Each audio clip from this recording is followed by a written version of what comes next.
Welcome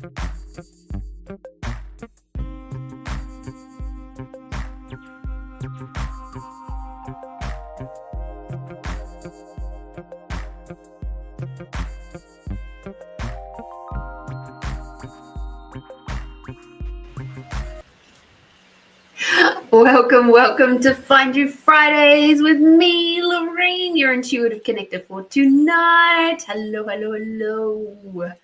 I hope you are all doing incredibly well. I know I am.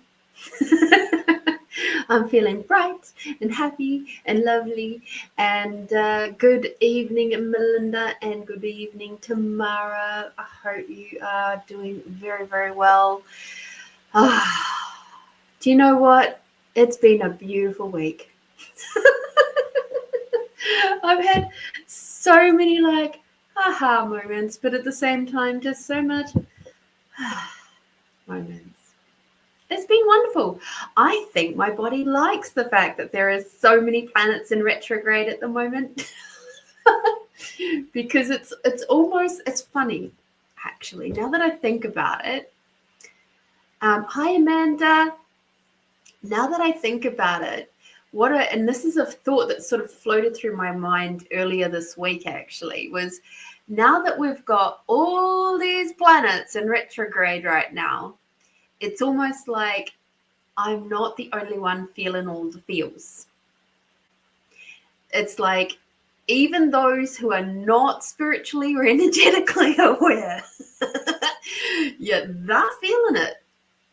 And it's almost like it's taken the pressure off of me. And I'm just like, thank you, planets. Thank you. So I can just be nice and quiet and have my own little thing going on over here in my beautiful home and just enjoy being me and enjoy the sunshine and enjoy just feeling calm and relaxed. And hi, Juanita. And everybody else can go nuts. And it's like, thank you. Thank you, planets. Oh, I don't know. Maybe it's the Gen Xer in me. Maybe it's just the realization that I'm not alone. And it's just a wonderful thing to know that at the end of the day, we can all feel this stuff. It's just that some of us are just a little bit more finely attuned than others. And so sometimes it takes a big planetary shift or a big alignment of planets at once to make people go, oh, fuck, there's more to this life than the humdrum, same thing, different day kind of life, you know. Tamara says, I was just reflecting today that these last 2 months have felt like I was struggling through life, but this week I feel so much lighter and so much more inspired and motivated. It feels so much better. Yes, Juanita, I am living the life. And yes, Tamara, I agree. The last 2 months have been full on. And I get that you're not the only one that's felt like that. And often the ones who are leading the way, it's like, even if it's just within our own personal lives, those who've been doing the work lately, it's been tough. It's been fucking tough.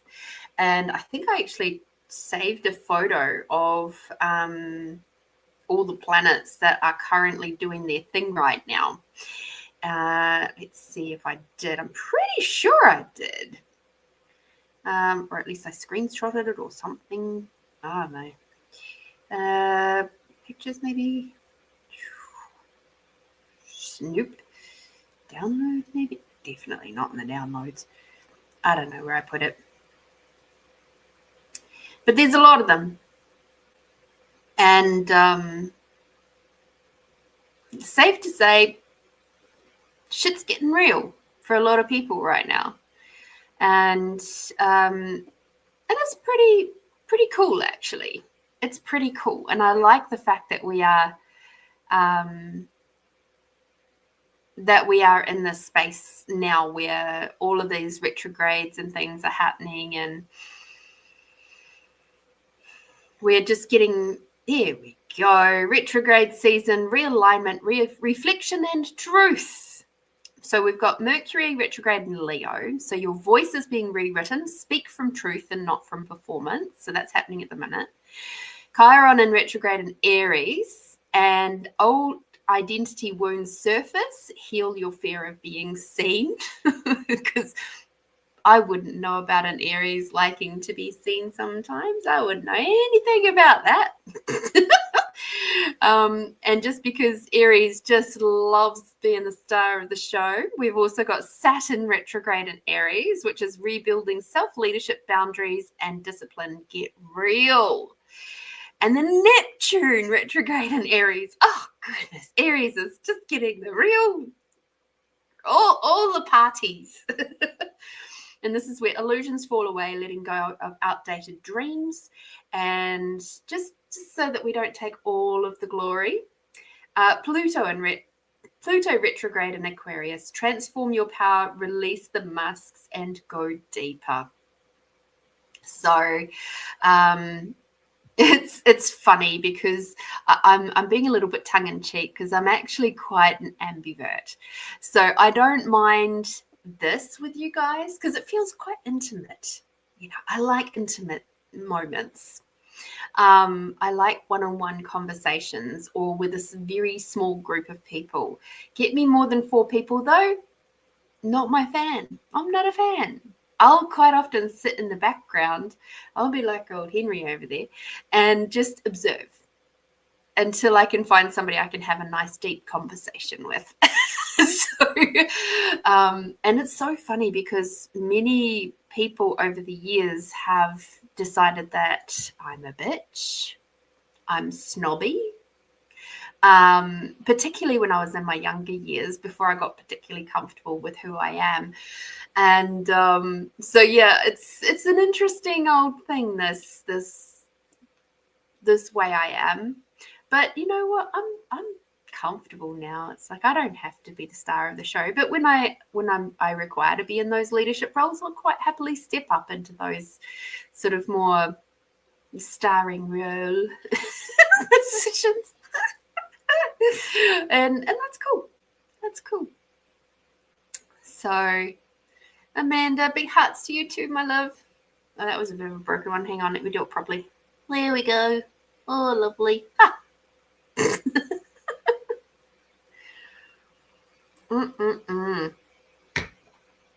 So yeah, this morning, for the first time, I can't think of when this happened last, was I actually woke up and there's this like, just the smiles was happening and I couldn't stop. I'm glad I couldn't stop.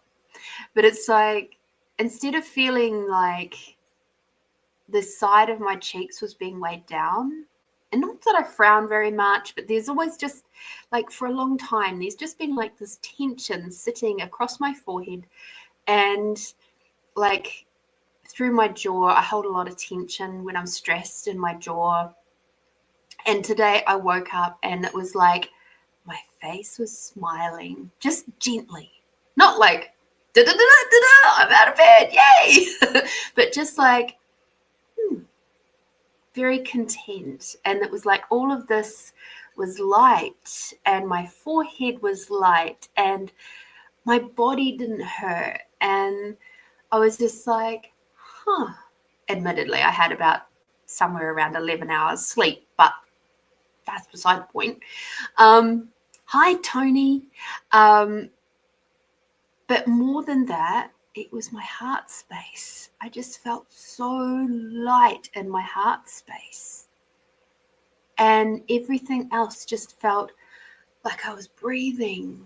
And I went, in my internals, I feel, because as you guys know, I've been doing a lot of polyvagal stuff in the last month or so. And I've been doing these other extra exercises that I talked to you guys a little bit about last week, and all these little things are adding together. And it just felt so beautiful. And I was just like, and there was just so much spaciousness within my body. And I went,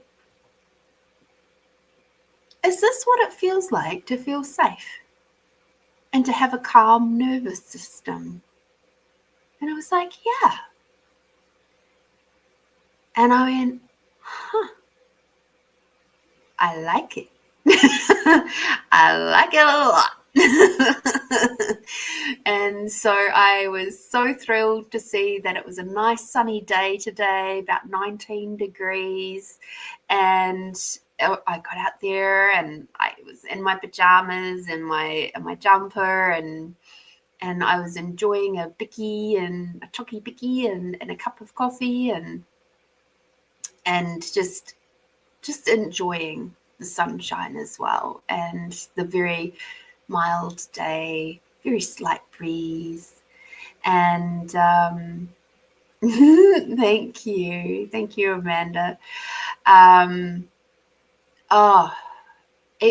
This is something that I've been working very diligently towards over the last couple of months.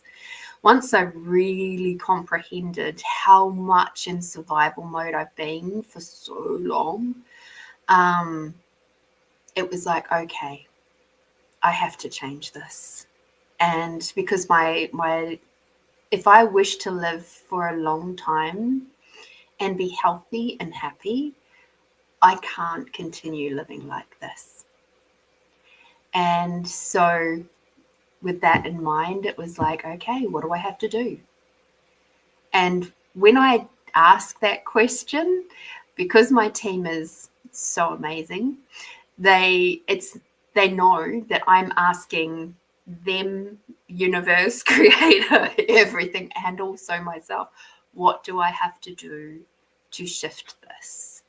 I give them open permission to help me when I ask those sorts of questions.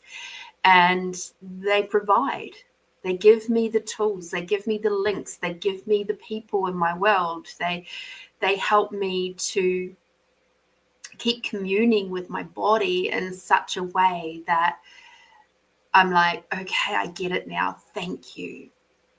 And one of the other things that's just starting to shift in the last week or so is around the amount of food that my body wishes to consume. And today I really keenly listened, and I have to say, I feel good. I've basically transitioning to almost a the OMAD way of food, which is one meal a day. On the weekends, it's easier for me to do that because what I do is I have a really big, substantial lunch, and then I'm just on tea, water, coffee for the rest of the day. But it sort of happens between, say, probably 11 and 1, depending on what I've got going on for the day. But I'll have like this big, huge omelette with like maybe a couple of different meats in it, depending on what I've cooked the day before. Yesterday I'd cooked up a nice bit of lamb in the slow cooker while I was at work. So I had lamb and bacon and some salami and 4 eggs, a little bit of cheese, and it was delicious. And I haven't felt like eating anything since. Oh, except for I did have a kiwi fruit. And it has been just lovely. Just lovely. And my body's felt really good for it. So my body is moving and changing again. And I get a big part of what that is about is the fact that I feel more safe within my body. So my body is not reaching or asking for the things that have once upon a time brought me the feeling of safety or dopamine hit or whatever, like food. So yeah, it's I also add to my omelette some extra collagen powder. It's got both bovine and marine collagen in it, and really good stuff. Really, really super good stuff. So, yeah, I'm feeling good. Feeling really good. And other things that I did this week, and let me know what you've been up to this week. Let us all know, so see what other yummy things you have done this week.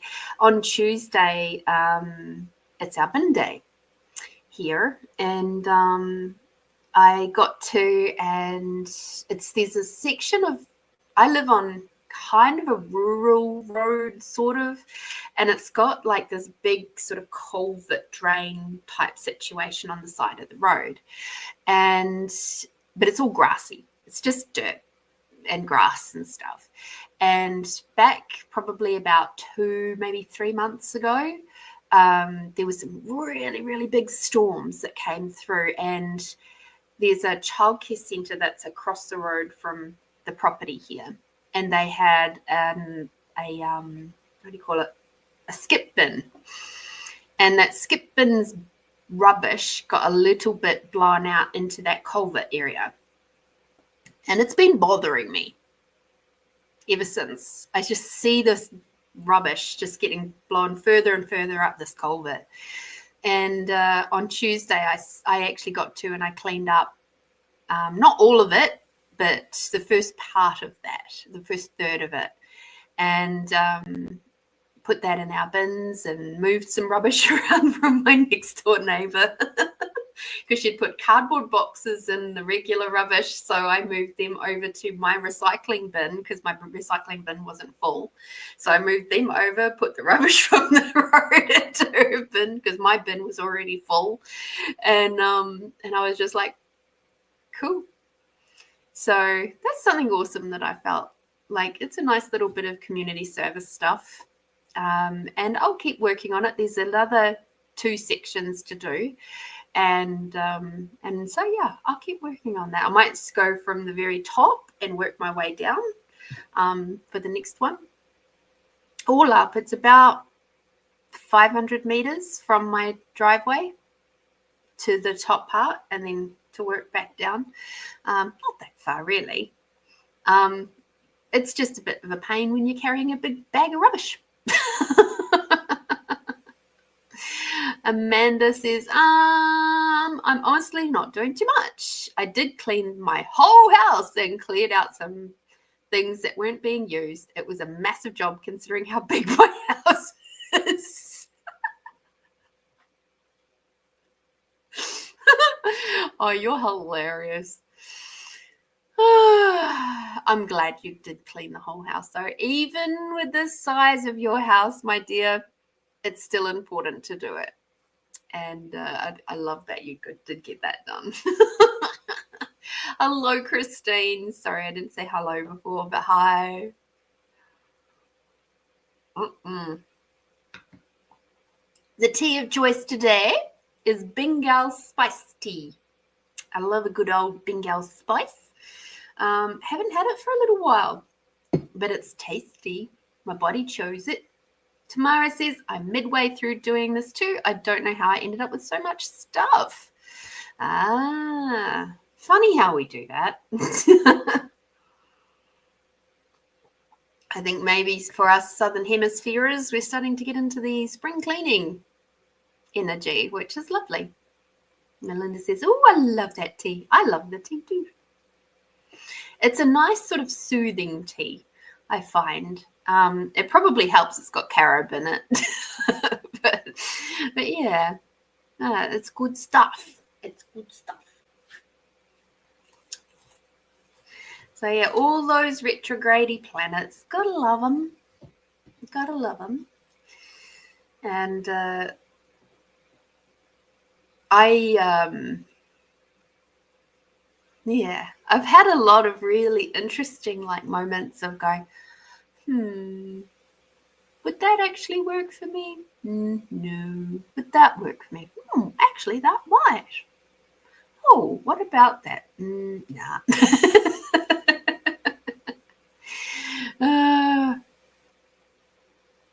Oh, Melinda says she needs to get back into the rest of her decluttering. She's had a few things cropping up lately. Gotta love it.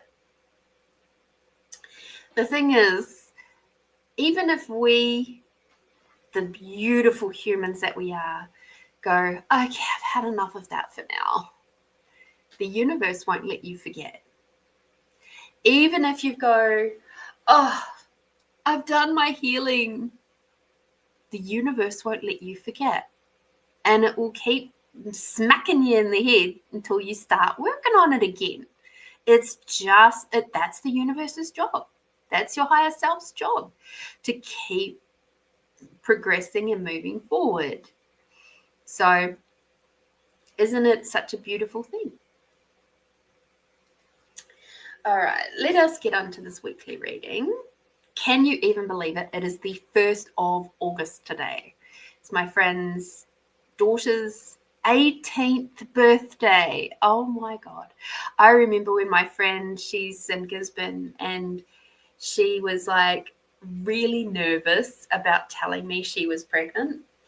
And she was nervous because she knew at that time how much I desired to have kids. And the relationship I was in with my first husband, she could see was not conducive to having children. And just with what he was choosing and all that sort of jazz. So she was just so nervous because she didn't want to hurt my feelings. Can you even? So she was just like, I don't know how to tell you this. And oh my God, I was just so happy for her and for her husband. And, you know, it was just so lovely. So lovely. Amanda, when I sold my house, it was mind-blowing how much useless stuff I had. Well, useless to me was so amazing to get rid of it all. I bet it was. Okay. Let's put that stuff there. We have some cool cards that's come out for our weekly reading today.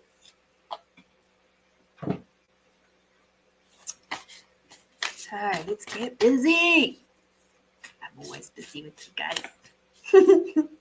I was thinking about the show today as I was getting ready, and as I always do, but I was thinking, you know, out of all the things that I choose to do, this is one of my most happiest things. My moment of, you know, creation with you all, where I get to enjoy your company and perhaps maybe contribute a little something, a bit of magic to you and all that sort of thing. And it's just such a delight. And that reminds me,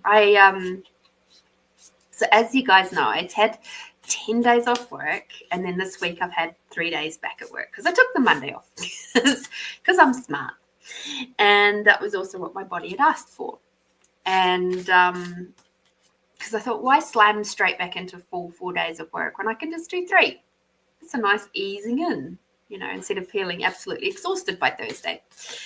And I'm so glad I did. But anyway, the funniest thing has started, I've cognitively realized has started happening. Although when I reflect on it, it's been happening for a while and I just didn't actually really think about it in this way. And the reason why is because I haven't done, so over the time that I was away, I ended up doing 3 online sessions. So glad. Oh, that's right. That's the 4th person. Sending you lots of love, Melinda. She said a bit of a sad day today for her family. We said farewell to my brother-in-law. Yeah, I send you lots and lots of love. I didn't quite remember that it was today, but yeah.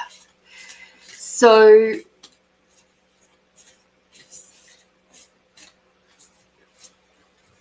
where was I going? Oh, yes. So when I do online sessions, I have open hours policy of half an hour before a session, the person's spirit team is able to come in and start talking to me. And the reason why I do that, and I've made that a rule, an energetic rule in my world, is so that the client's teams don't start bothering me at midnight or 1 a.m. or when I'm with someone else or something like that. They have to wait their turn. They have half an hour before their session starts, and then the person's session starts, and then the team can come in. And so because I had 3 sessions consecutively over 3 days, this has come up again, of course. And then I've gone back to work, and I'm driving to this client's house, and I'm feeling really quite agitated. And I'm like, what the hell's going on? And there was like lots of roadworks and stuff. And I was just like, oh, maybe it's the awareness of the roadworks. Maybe it's, I don't know what this is. No, it turned out it was the client sending me their messages half an hour before their session started. And I'm like, oh my God. Okay. Then on yesterday, I was driving. I had a big break, a couple of hour break between clients yesterday. Did other stuff to like admin-y, office-y type shit. And I was driving to the client, and all of a sudden I felt incredibly exhausted. And this is a feeling I've had a few times, not necessarily for this particular client, but just a few times with different people. And in the past, I would have gone, oh, maybe I need some food. Maybe I'm a bit dehydrated. Maybe I need coffee, whatever it is. And I'll try to put it down to a body reaction. And then I realized, hang on a minute. Is this to do with the client and how they're physically feeling right now? And it was so light. And I went, rocked up to the client's house. And turns out that client is very unwell. Not with a cough or a cold, but just elderly unwell, has suffered a lot of bumps and bruises and just is mentally, physically, emotionally exhausted. And I was like, and her husband's not much better. And they're trying to support each other, but they're both in their 80s, and the poor dears are just, they're just tired, fucking tired. And I was like, that makes sense. That makes absolute sense as to why I was feeling just like, oh dear, I need to go sleep. I feel like I need to go have a nana nap. Turns out the client actually had a nana nap while I was there. Because it's like, oh, Lorene's got it sorted. Okay, I can just go and rest now. And I love that she feels comfortable and safe enough to do that. And then the husband was like, oh, great, she's here. I can go out to do the grocery shopping now. So he toddled off and went off to do a grocery shop. And, you know, it's just amazing how aware you can be without realizing it. So that's a lovely capacity of mine that I thought was reserved only for my healing clients. Turns out it's not. It's not. It's my cleaning clients too. And once I've realized that, I was like, oh, yup. I've felt that so many times before I went on holiday. And it's like, who knew?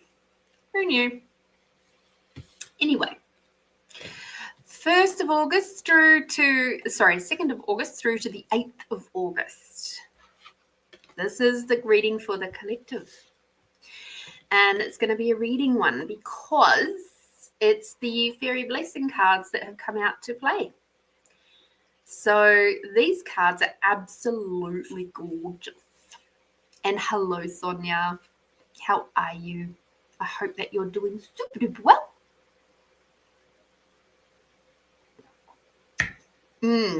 Yes. So my very dear soul sister mentioned that there was a lot of death energy floating around at the moment. And that's what I meant before, Melinda, about, oh, you're the fourth. So there was two different people. So within the last 2 weeks, besides all the famous people that have just popped their clogs, there was 2 people at work that they've had family members pass away. There was yourself, who's had a family member or an extended family member pass away. And there was another one too. Oh, yeah, a lady that I'm connected to through healing site circles. Her husband passed away. So that's all within the last 2 weeks. So, yeah, a lot of shifting energy at the moment. And it's an interesting and curious time. I don't know that I've seen this much within such a short space of time for quite a while. But I get that we're moving timelines again. And when that happens, we get a lot of death. Tony says, well, organised to get some herbal tablets for my nose and anxiety. Wonderful. Used my voice to the registered nurse involved because she was supposed to send an email about my medication so the herb caps don't clash. She was a day late. She doesn't realise what I'm going through, and I let her have it because a day more than putting up with this is a day too much. It's sorted now. I've been doing my journal. I'm caught up. Yay! Did a catch up on my course, and I had a couple of friends over today. Yay! As you can see, Tony, I can't see any more. It stops at the S ...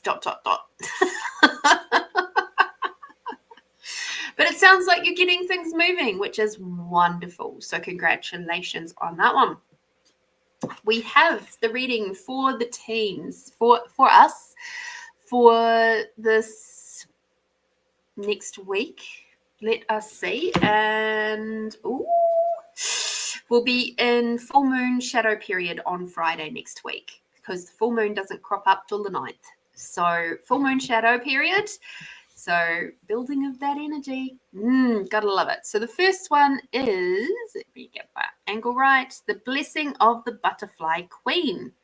So the fairy gift of graceful change and transfiguration.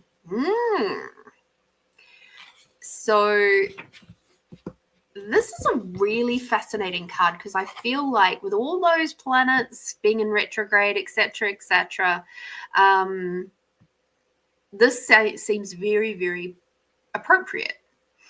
To you is granted the fairy gift of transformation and change. Your life is rebecoming. And all obstacles will be broken through until you take flight into the life that you have created so courageously. The fairies are gifting you with all you need to move through a time of great expansion, change, growth, and tumult with integrity, grace, and tenacity. Your time to be reborn is approaching, and the butterfly queen will be with you as you transform and reshape your life. As you change, even as you struggle at times, you will inspire, grow, and rework your life in magical ways. The ancient caretakers of the planet are the Fae, and their presence will be with you as you transform. You have beauty, and your presence will be bright and joyful, bringing so much to others, but most of all, bringing a deep contentment and fulfillment to yourself. Focus on all you wish to see grow and become more at this time, and know with great and firm conviction that you are blessed and beloved and precious human child. So that's pretty cool. So yeah, there we go. We're transforming, my friends, in a very, very big, bold way. And the cool thing is even if you're like, nah, I'm good, the universe will have your back.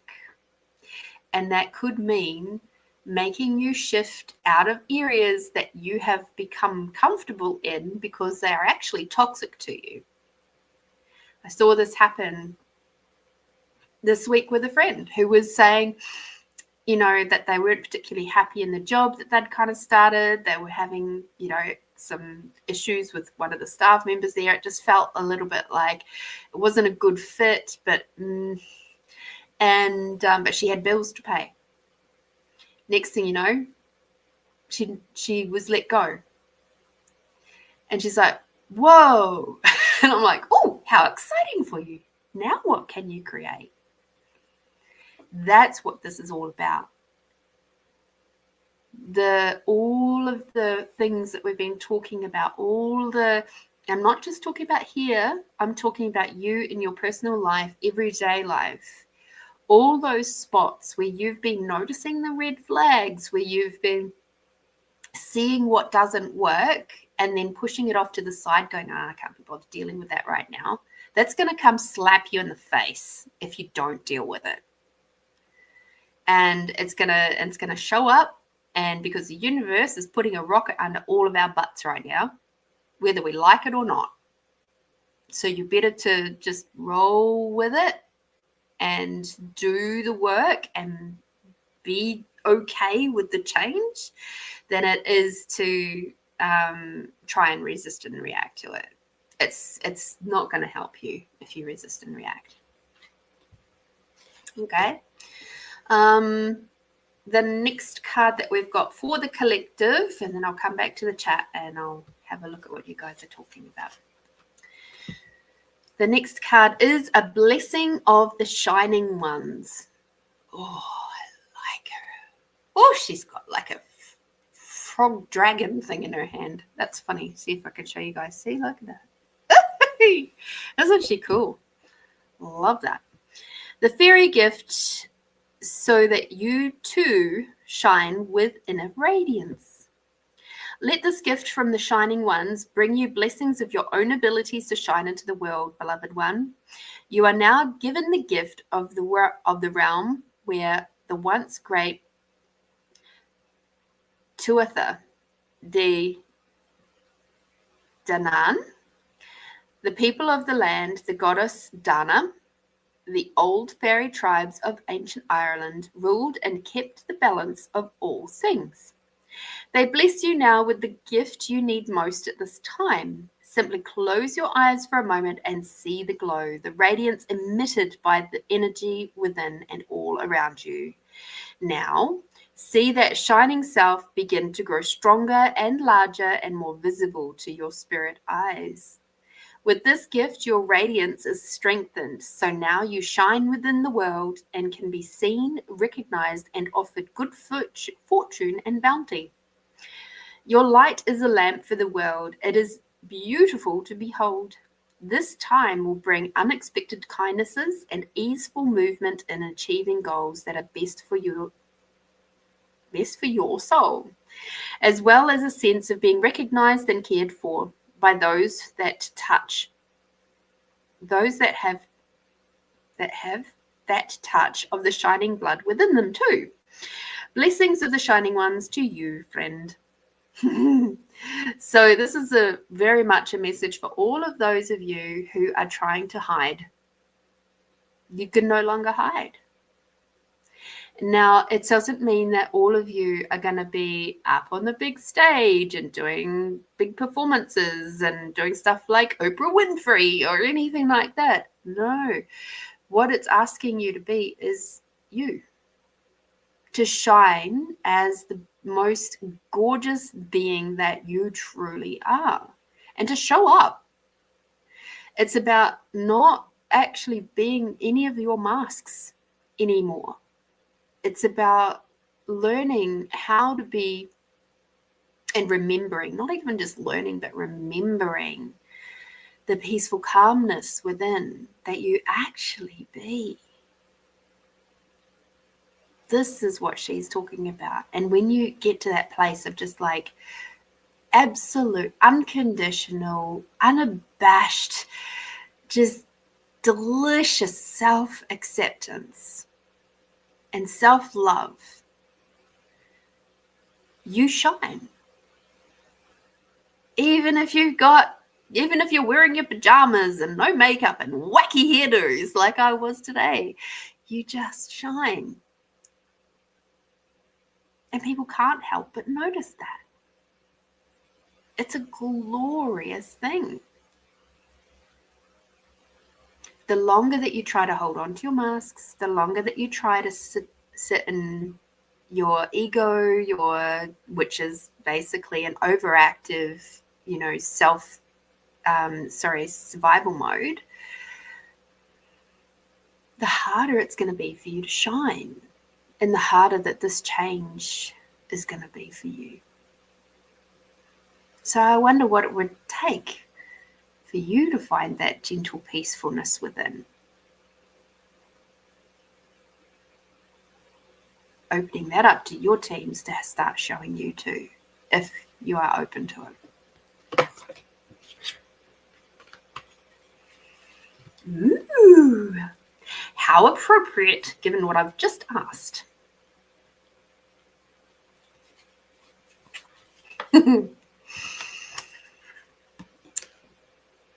We have a blessing of clear foresight. What would it take? Let's have a read. The fairy gift of knowing what is likely to come from the dimension we humans call the future. A gift is given this day, friend, to you. A blessing of the fairies, true. This gift is that of the long vision, the ability to see the consequences of actions taken in the present and, indeed, the outcome of decisions of the past. With this blessing of clear foresight, you may be blessed with the ability to see the lasting influence of what it is you choose to do. What will you be granting to the future of this world, to the children, to the ones who come after?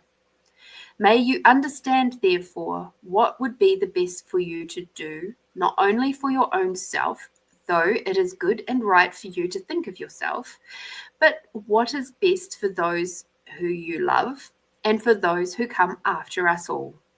For the fairies love long and see many human unable to contemplate beyond their own needs, and in that moment, unthinking of consequences, create a future they do not wish to inhabit fully.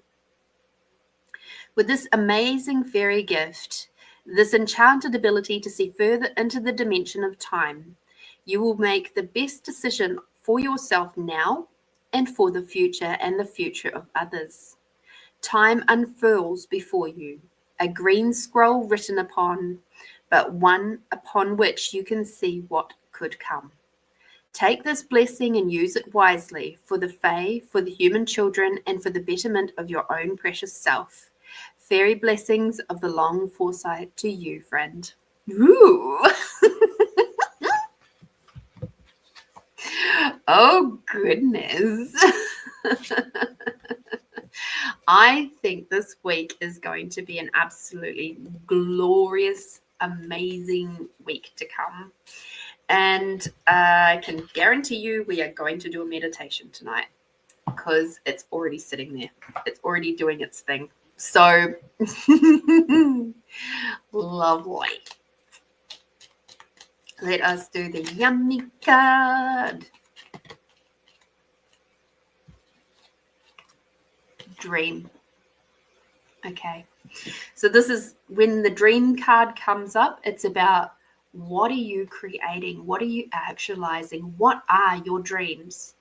Have you stopped lately to have a look at that? To ponder on what that might be? Whether it be, I don't know, could be anything. For me, at this moment in time, like tell me in the chat, what is maybe one thing that you are dreaming about right now, about achieving, creating, maybe the dream for your future? What dream have you got right now? So I was gifted with an absolutely beautiful thing today. And what it is let me see if I can bring it up.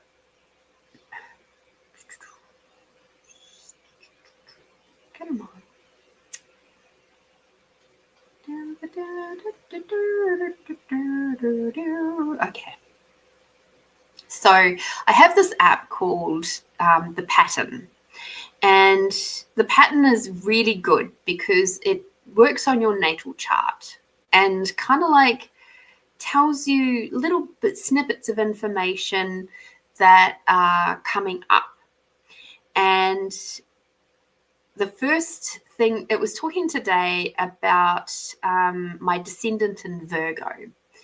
And this to me gave me so much lightness and hope for the future. Because obviously we all know that right now I'm living on my own. I'm freaking loving it. I have space to breathe, to be me, to create, to relax, to call home, be happy to come home and not feel like I have to hide in my fucking car for an hour before I walk inside. Because that's been my reality for a really long time. Is I would often, this is kind of like one of my little secret things that I used to do, that I would come home and I would just sit in the driveway in my car, and I would just be there. It was almost like my decompression time before I walked inside. And particularly when I was living with other people.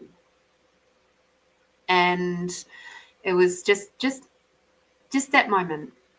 So I've been wondering, like, how can I not be like that? How can I have, like, what would that sort of relationship look like, where I was really happy to get inside, where I was happy to see my partner and tell him about my day or whatever. How does this look?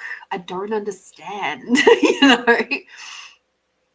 And because I've been asking this question a bit, but also being very realistic about the fact I require to be by myself for a little while longer yet, this popped up into my pattern app today, and it said, it's important for you to be with somebody who's not only found their sacred calling in life, but can also help you to pursue your own. I took a video of it. No one person can fulfill all of your needs all the time, but at the minimum, your long-term partner should support. Oh, Schweitzer.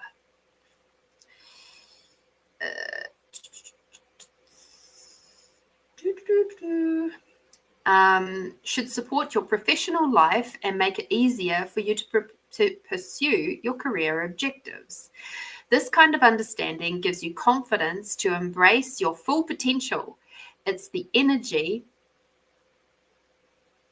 that resonates with you in the most supportive way. There's a mutual agreement that the relationship won't always come first. How fascinating. The relationship won't come first, and you both agree on it. Whoa. Which is reassuring. I'm like, fuck yes, that's reassuring. I love it.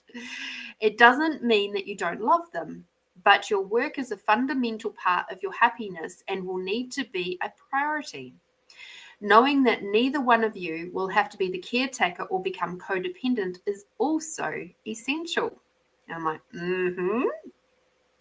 absolutely. What's the next one? Come on, move. Okay. A partner who shows their love by helping you to process and analyze your passions reinforces the person you're becoming. And analyze your passions reinforce it. These types appreciate your uniqueness and need for independence, which encourages your personal growth. It's important to be with someone who understands your desire to contribute to the world in a meaningful way. They support your interests and don't make you feel guilty about this. Other personality traits are important, but can't make up for the lack of these characteristics. Being independent and knowing you'll give each other lots of space is essential for you. At the very least, these qualities need to be present in a serious relationship.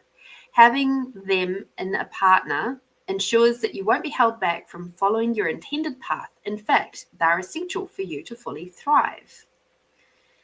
And I can honestly say,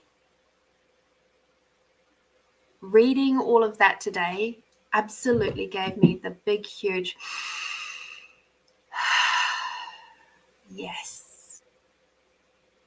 The part about they have to also have their passions and their goals and their life work going on, and also to be able to support me. I'm just like, and I can do that too. Like, have my passions and all of that sort of stuff, like coming here and being with you guys and doing my healing stuff, and still, if I wish to, still be working as in my 9 to 5, like doing all of that and not having it be seen as frowned upon.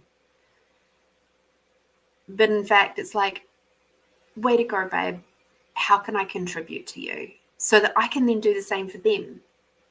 I can always do more. At the moment, I'm enjoying doing less, except for the little bits and pieces here and there, like doing this and doing my online sessions, and in-person sessions is going to start opening up again soon too, because I feel that's coming. And I look forward to it. And I look forward to having somebody in my world who is mature enough to be able to go, yes, this works for me too. Who's not expecting me to wrap my life around them, who, you know, and if they try to do that to me, I'll be like, no, that's too smothering. Don't do that. It's like they have to have their own passions, their own goals, their own friends, their own things that they do.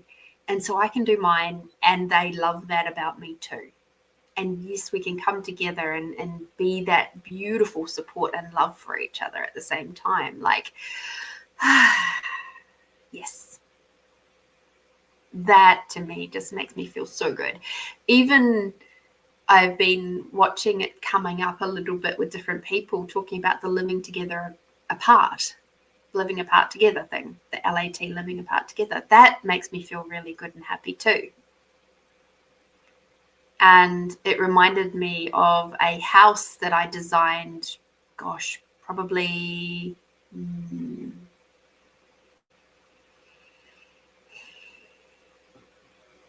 maybe around 2017. And it was this beautiful U-shaped house where it had, it was kind of the very, very middle part was like the communion part, where it was like we could both function in together. It had a communal kitchen. It was like the lounge room area. It was like just the general space, lounge dining, sort of maybe think of like an open plan kitchen dining lounge. And then off to one side was all of his stuff. Like he had his own lounge, his own creation area, if whatever that looked like. If they were a muso, then it would have a music room that was soundproofed, or that they were into cars and stuff like that, well, then it would have a full working garage, and with enough height in the garage to have a hoist in there or whatever, and also their own sleeping quarters. And same out my side, it was its own, lounge, relaxation area, my own office, creation area, my own shed so that I can do my woodworking and any of that sort of big and messy stuff. I'd also have like a creation room that was for my arts and crafts, so I could have a nice comfortable space, and also within my lounge room is also where I would do reading, or the quieter, more comfortable things. And in the center of all of this was a garden, and in this garden had like 2-seater or 3-seater sort of swinging chairs. It had, the grass wasn't grass, it was like herbed ground cover that you could walk on and it would smell nice. There was lots of flowers that would be all really nice smelling flowers. I would have a gardener because I'm not huge on the whole green thumb thing. I can do a little bit here and there, but I would actually hire somebody to be my gardener. And it was just a place and space where I'm like, we could still live apart, but we're together in the same space, so that it wasn't like that we're out of bounds of each other's creation areas either. It was more of a place that we could go to create and do our things and still feel connected. And I'm like, that's all come back to me today too. And I'm just like, how funny. I've kind of been trying to work on that for a really, really long time. And I wonder if I'm moving closer to that now. Like, isn't that just so lovely? So yeah, I agree. It's how all relationships should be. And also I get that different people require different things. So I require somebody to be incredibly independent, as I am, but also really super supportive as well, and supportive of my spiritual stuff. Like, one of the things, the capacities that I have, one of the gifts that I have is that when somebody comes to me with like a partner and they have something coming up in their world and it's something that requires a bit of research, I will go off on my little lonesome and I'll just go and research the living fuck out of that thing so that I can then have a more comprehensive conversation with them so that they can then work through any issues that they might have, that they can, so we can actually bounce off each other. I can be a sounding board for them. What I would love is somebody who can also do that with me. So, like, for example, lately I've been looking into the polyvagal systems, right? And imagine having a partner who goes, oh, you're into that. I don't really know much about that. I'm going to go and research that so that we can then have a really good comprehensive conversation about that together. They learn, I'm learning, I'm sharing what I know, they then share what they know. Oh my God, everybody wins. Rather than just be a one-sided thing and they only dive into topics that they're particularly interested in. That to me is just like the ultimate ideal relationship. And I'm getting a lot clearer about that sort of stuff right now. Right, back to the chat to see what you all are saying.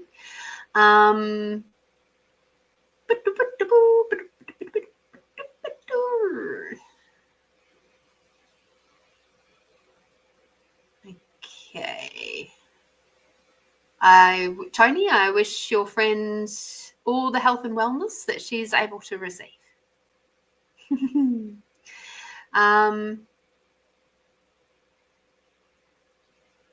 I did a live with someone on a show. Tony said she did a live with someone on a show and the both of us had the same lady and she had just died today. So amazing and awesome. What? What?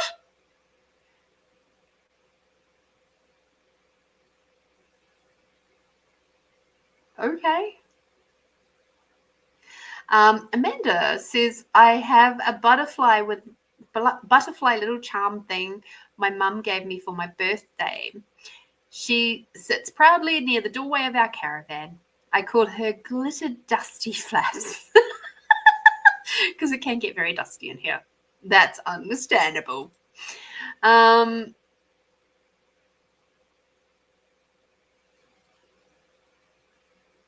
Tony, I would love it if you were able to move into a quieter area. That would be just so beautiful for you. So you said it would be nice to get out of here with my friends and go to the beach in Tauranga or the Mount and go to the beach and stay at a hotel and also be pampered and massaged and to have my daughter with us too and just be me. That would be beautiful.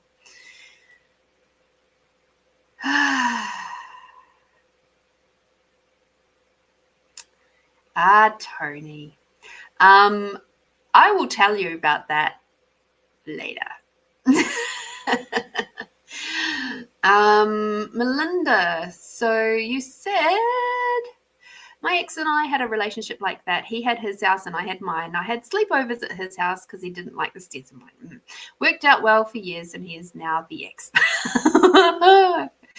Yeah. I think it has to be mutual. Like there was a guy that I was with for just about a year. He had his house, I had my house. The thing is, out of the entire year, he only came to my house once. And I didn't mind going to his house because at the time, one of my disability clients was not far from him. So it was like just kind of convenient. And at the same time, I see now the imbalance of it. It's like, it wasn't that he wasn't welcome at mine. It was just he didn't want to. And so he didn't. And I'm like, well, that doesn't really work for me now. It has to be a bit of both. Do you know what I mean?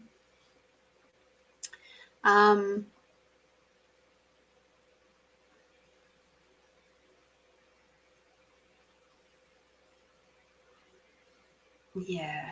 I'm sorry to hear that the lady died, Tony. Paul, good morning and live from the Grand Canyon. We're hoping you were okay from the earthquake. Okay. We're all having an amazing time. Okay. Now, I did hear about an earthquake. I heard about it. It doesn't affect me whatsoever. I think it was an earthquake in Japan or thereabouts. Is that right? And yes, it put some like a tsunami warning for Hawaii. It like spread out all the way across the ocean to Hawaii, if I remember rightly. Hi, Catherine.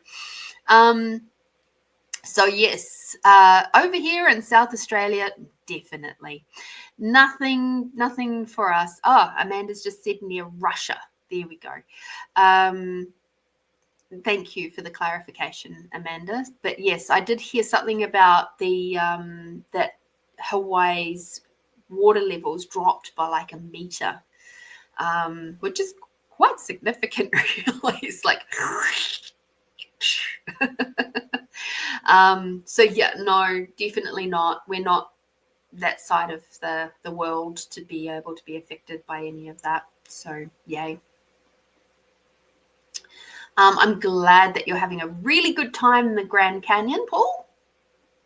The views are amazing. You can almost touch the sky. Wow. Tony said that the tsunami warning was for New Zealand as well. But given where I am in Australia, I'm over here, and New Zealand is on this side of Australia, like, yeah, the ocean coming down that way makes more sense. But it was never going to go around the circle and come around to get us. There's too many things in the way. We've got like Papua New Guinea and all of that sort of stuff happening up over that side in Indonesia. So there was no way it was going to come around for that side to get us. And yeah, so I'm glad that people weren't affected too badly from what I heard. But it was a bit scary for some. So thank you, Paul, for thinking of us. That's beautiful. When you get a chance, have a look at a map and see where South Australia is, and in particular Adelaide, and you'll see why I'm like going, yeah, it wasn't going to affect me.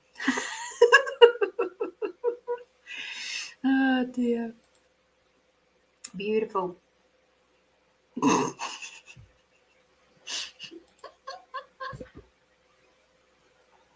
Amanda. The Rock. Hold it back. That's right. It would. Oh, that's so funny.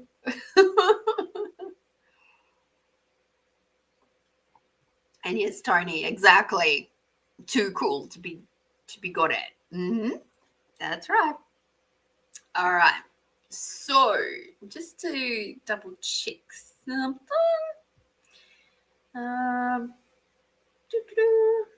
Christine, if you're still floating around out there, I do have a couple of other readings to do before I tackle yours, but just so that you know, I haven't received a donation. So just checking. You know that you know how things roll here. So just wanted to let you know that if you made the oopsie daisy and sent it through to someone else again by mistake. Oh dear. All right. So on that note, let us get back to it. Tamara, you are up first, my sweet. Let's see what cards you're going to choose. Your team. Oh, hello.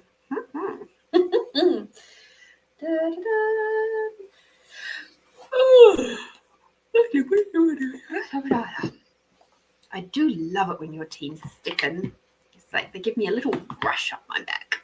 A little wee rush of energy. Yeah, they're going to be great energies this week. Like, seriously great. I'm looking forward to it. I really am. It just, there's, like I said, I just feel like the pressure's been off this week. Like, because it's everybody else is feeling their own shit. And they're not just, yeah. Oh, Paul. Yes, you will. That I would love to have coffee with you and catch up. That would be amazing. And that's for any of you. If any of you are coming to Adelaide and South Australia, yes, I would love to have coffee with any of you because you just never know what will happen.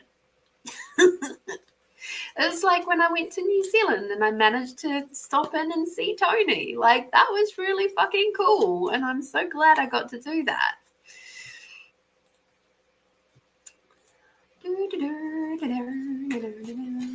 But just remember, Paul, Australia is a very big place. It's about the same kind of size as America. It's just that we all live on the outside edges, pretty much. Not many in the middle. So yeah, flying is a very good idea. Oh dear. Oh, Tamara.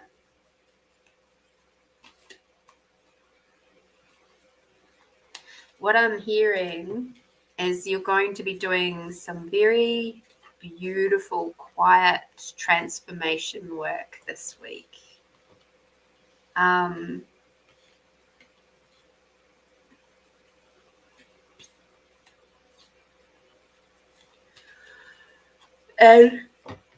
with that transformation work,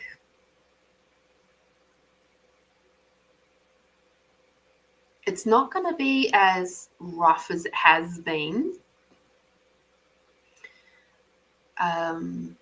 It's just going to be little pops of like, oh, right. Okay, that makes more sense. That, like, things are just going to start clicking into place a lot more for you this week.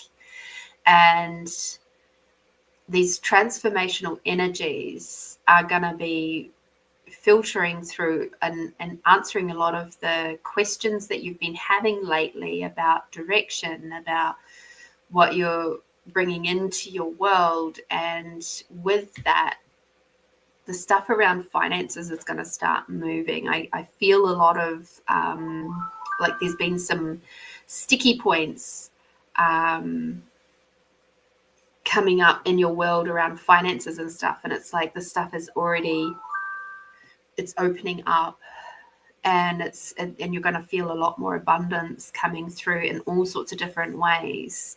So it's like just little sparkly bubble pops, but it's still, you're still going to be doing the work this week. You're still going to be looking at those belief systems, and they're not going to be nearly as traumatic as it has been. There is just some interesting energies popping up. Let's see what else the cards reveal. I haven't even turned them over yet. That's just stuff that is just coming through from your team. Okay. Yeah, and the other thing about the finances stuff is that the more that you lean into being you, not in survival mode, the easier it's going to be for your finances to find you and to stay with you. So, and that I can, they say money follows joy. It's true. Money doesn't create joy. Joy creates money. And I find that so ironic because my grandmother's name is Joy. and yeah, we won't go there. But yes, it is. It's just so lovely, so lovely. And I can just, it's almost like you've been in a really deep marathon for quite a while, and this feels like a moment of sitting in a spa, a salt spa. I don't know why it has to be a salt spa, but apparently it has to be a salt spa, where you're actually just gently leaning back and just reflecting. And in the reflection and just sort of going over and acknowledging how much has happened, what you've done, and all of that sort of stuff, the moment of nourishing and nurturing your body is going to continue this growth and the shifting of these ideas. Okay. I'll come back to you in a minute, Paul. So Sapphire is your first card here, which is about regenerating your body. And one of the things that I have realized is when we are in high levels of cortisol, it has a massive damaging effect. Because if we have consistently high levels of cortisol, which is what happens when you're in survival mode, it has a real negative effect on the body. And it can throw your muscles out. It can make you have too tight muscles. It can make you have tooth damage and gum damage. It can affect your eyesight. It can affect the way your hips work, how your back works, and all those sorts of things. I'm sure you've got Ina Segal's book. And for a lot of those things, I can almost guarantee that if we put high cortisol in there, it'll go, yep, you can have, and it'll have, I'm hearing about half of those symptoms due to high cortisol.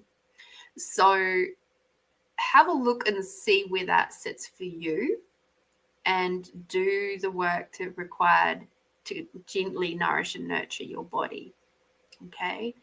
Because the more you come into you, the more you calm and settle and you get good sleep and all that sort of stuff, the more that you're going to teach your body how to be calm.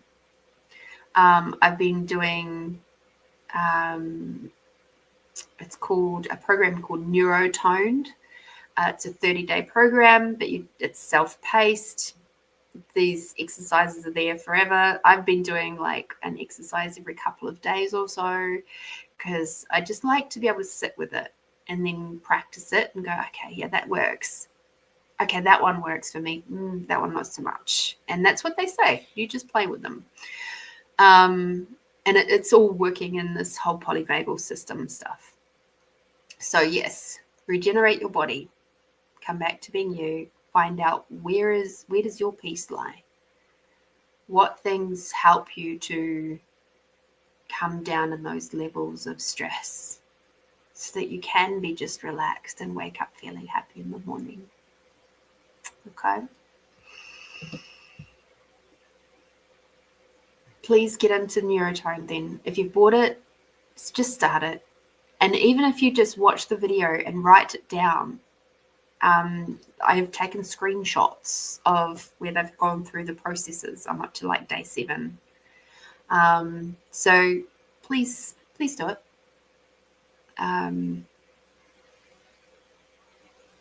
Or not. It's up to you.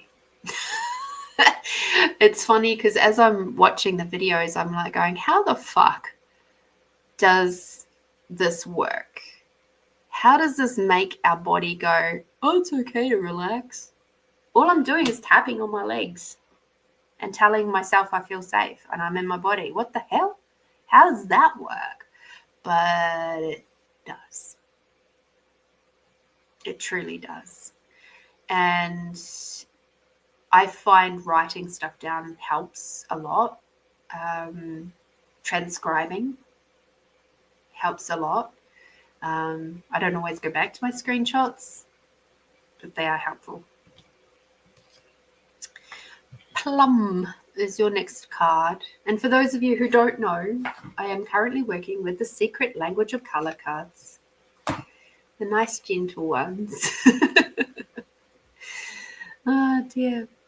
So this is about overcoming your challenges. So remember how I was saying about you're still processing through stuff? It's like things are still moving. But what I'm getting is there's a lot of sadness still waiting to be healed, to be acknowledged. Let me see where this is coming from. Okay, it's relationship sadness. So if you require, it's like, I actually really love this image because when you first glance at it, it just kind of like looks like a bit of a white blob on some pink, plummy color. But when you look really close, you can see it's actually doorways. It's a hallway with lots of doors. And what I'm seeing for you and feeling for you is that there's some sadness that you've hidden away, that you're a little bit scared to. It's like the boogeyman in the corner. And what I would recommend to you, if you've got Dr. Brian Weiss's meditations, I think you do, ask for it to show you the first time you felt that sadness. You know the sadness that I'm talking about. This relationship sadness that's sitting there that isn't healed yet. Ask for the very first time that cropped up in any of your lifetimes. Do the regression and heal it. It's going to give you a lot more ease, and it's going to shift some of this cortisol impacting onto your body. Okay? If you do that, we've got bronze, which is about strengthening your body.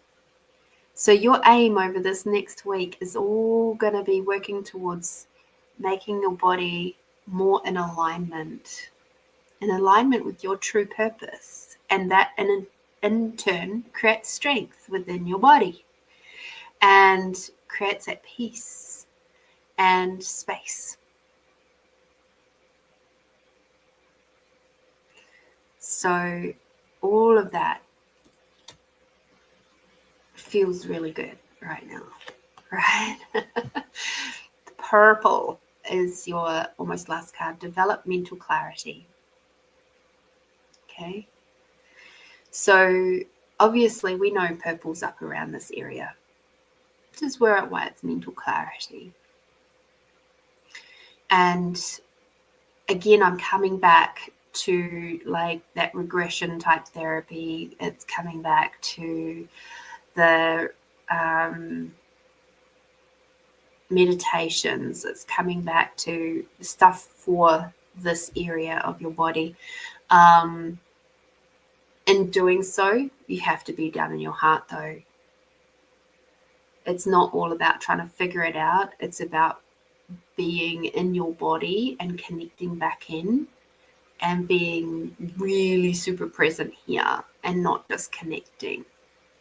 Because that's the other thing that is coming through loud and clear, is that when we have so much cortisol coming through our system,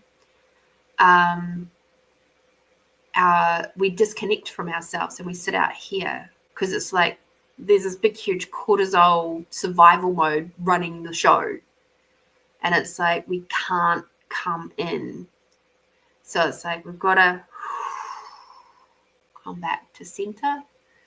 That's where breath is really good. It's why expanding out is really good. It's why coming back to those places and spaces where you can just be present, even for just those quiet, short moments. It's like sitting down in the sun or being with nature, smelling a flower, lightly touching your arms. You know, when we do EFT tapping, which they do a bit, there's a bit where you go underneath your arm and, you know, it's like on the top of your head and over here and over here and over here and then over here and then on the collarbone and then under the arms. And that was the other one that they did, was they did this and they rubbed like that bit in there. It's equally. That's not one that I've seen before. That was pretty cool. So yeah, keep using your tools. You've already got lots of tools, so keep using them. Okay. I've played with tapping from time to time. I still prefer some other tools more, but I do see the gift of what it is. One of the exercises I've got is literally, it's tapping on your legs. And my friend was in hospital this week with heart palpitations and stuff. And I just shared that with her. And she's like, oh, I feel so much better. Thank you. And I'm like, you're welcome. Happy to share. You got receptive, and hello, Edwina. Lovely to see you here. Receptive. Keep receiving from the universe. Keep being within your body. You got this. You got this. And keep receiving from your spirit team too. They are around you. And, there's a special goddess with you too. Hang on. Let me find out who that is. There's a special one.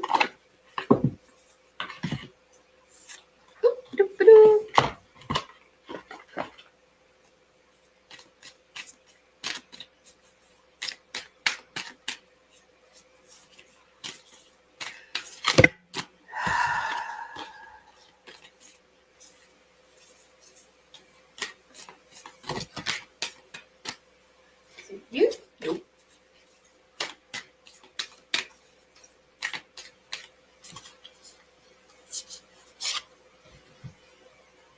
Ooh, even better. It's a god. Hmm.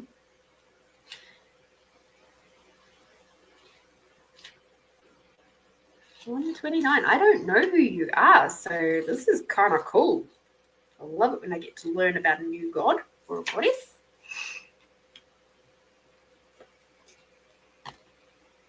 All right. So you got Oma, and he is the Celtic warrior of God, literature, eloquence, and speech. He is the champion of the Tua de Danann, the ancient Irish pantheon of divine beings, a lord of knowledge. He created the Ogham script and the earliest system of writing in Ireland. The language consisted of notches and strokes traditionally cut into wood or stone. Omar is said to have conceived many languages and poetry that were imbued with rays of light. Celtic mythology describes sunshine beaming from his hair, and he's given the epithet sun-faced and strong man. Omar teaches us about the tremendous power of words and supports writers, linguists, and orators.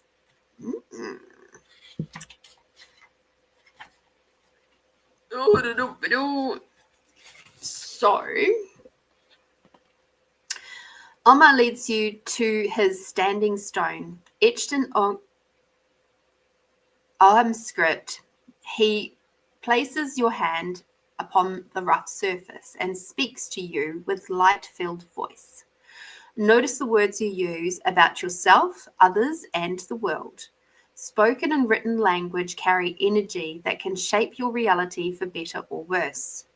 Your mind, body, and spirit respond to the way in which you describe yourself. If you say, for example, I'm useless, I can't do this, I'll never be any good, your cells and vibrational intelligence believe those words. They go on to create experiences that reflect them. But if you say, I am good enough, I am doing my best, and I can succeed at this, then your energy shifts to create this truth. Your brain chemistry is influenced by what you say. Your mind is always seeking to show you evidence of what you speak about. Notice how you communicate with other people. Do your words lift them up? Before you speak or write, ask yourself if you'd like to receive these words. You have the power to shift the world with language, so use it with care. Additional meanings? Pursue creative writing or submit a manuscript to publishers. Learn a new language. You're an inspirational speaker. And also, you could always visit the Ogham Stones in Ireland and Britain. Your invocation. My words make a positive difference. I speak from my soul. So when you're looking at your business and what you're creating over there, and even on more of a personal note, your words make a positive difference.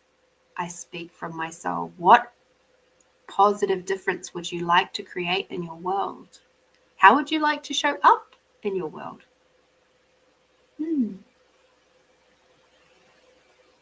I'm curious.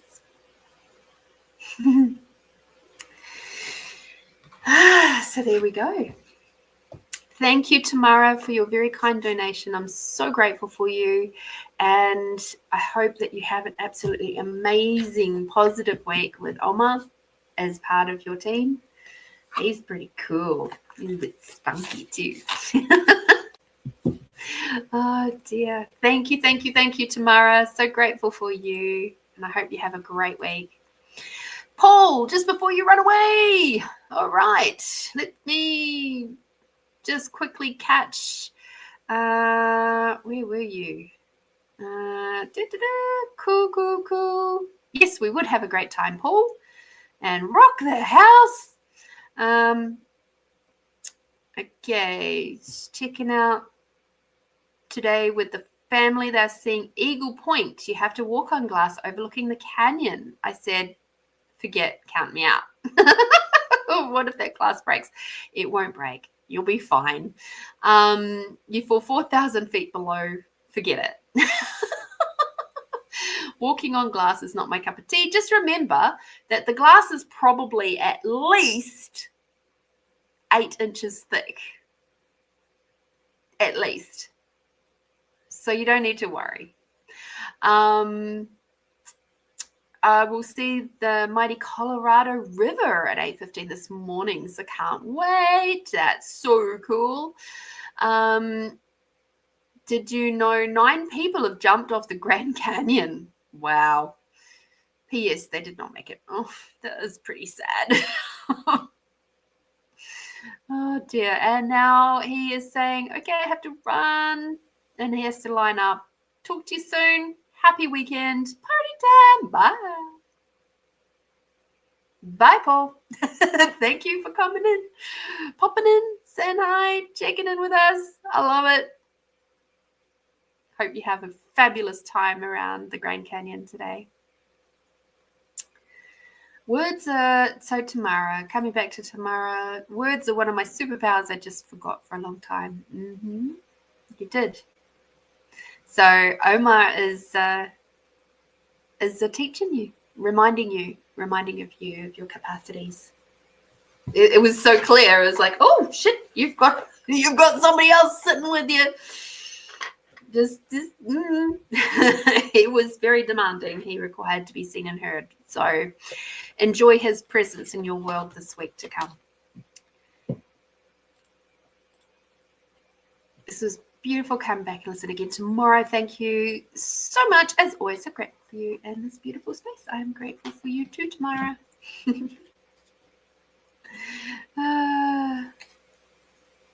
Amanda, I could do the classy thing, but I would be the glass thing. I would be crawling.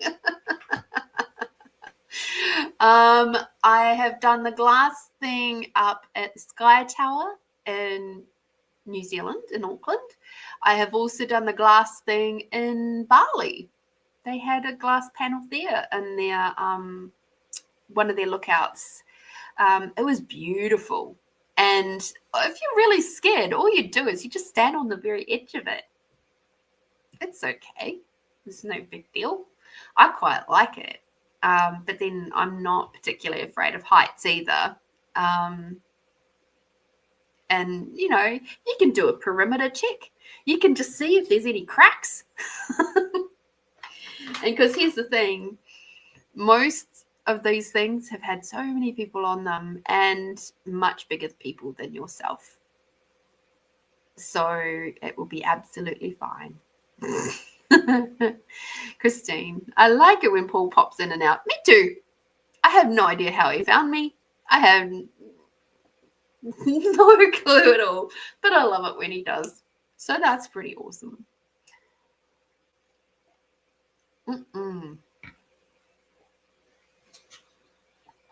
Okie dokie. Oh, goodness. Oh.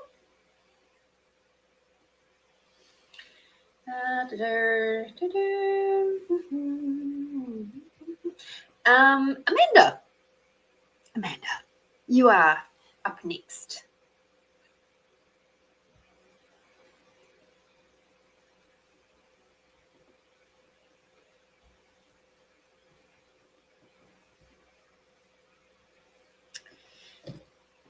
And then we'll have Tony. And then Christine.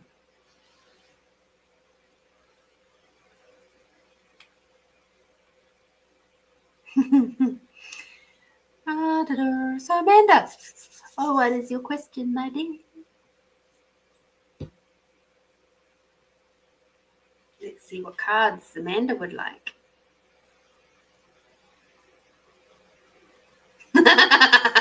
Oh, you're funny. Just so you all know why I'm laughing. Well, even though I'm shit scared of heights, I would still do the glassy thing better than the classy thing.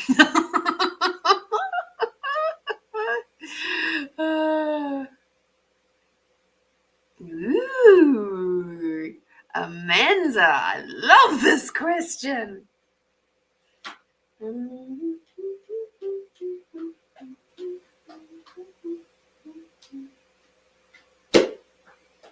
Let's see which cards are going to come out for this question.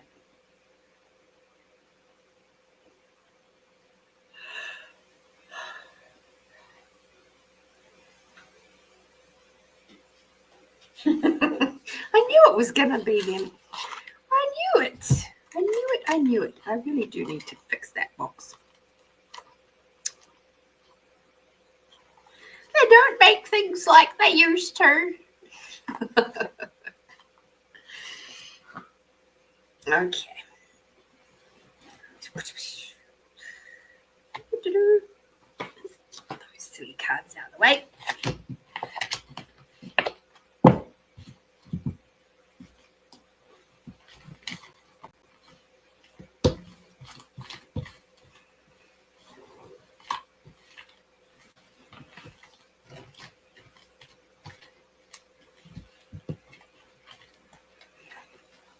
If you're wondering what I'm doing a table shuffle because we're working with the tarot.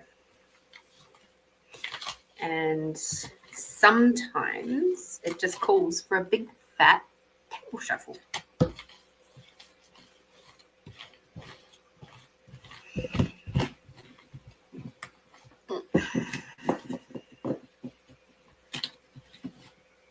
Because sometimes shuffling just isn't enough. And the cards all ask for something else.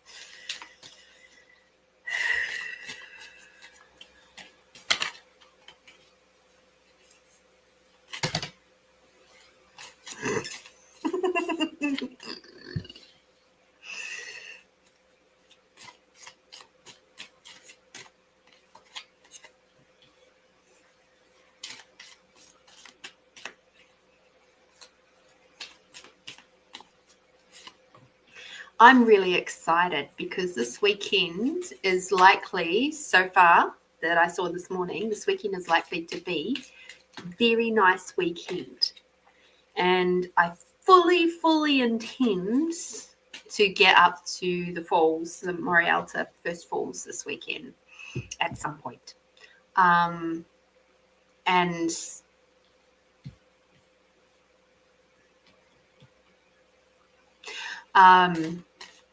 I was thinking of doing it today because obviously being a Friday, it's a little bit nicer, but I also couldn't be fucked getting out of my pajamas.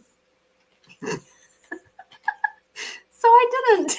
I stayed home and I did housework and just gently moved through my day. I found that was far more exciting.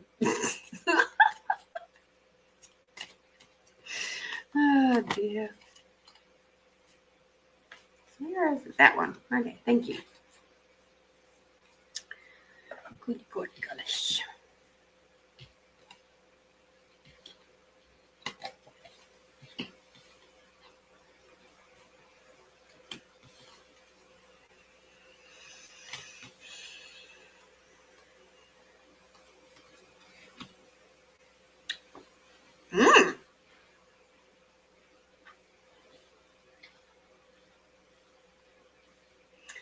Alrighty. So this is a very interesting 5 cards for you. We have 3 cards that are reversed, 2 cards that are upright. And what I find really interesting is you have queen cards on either end. And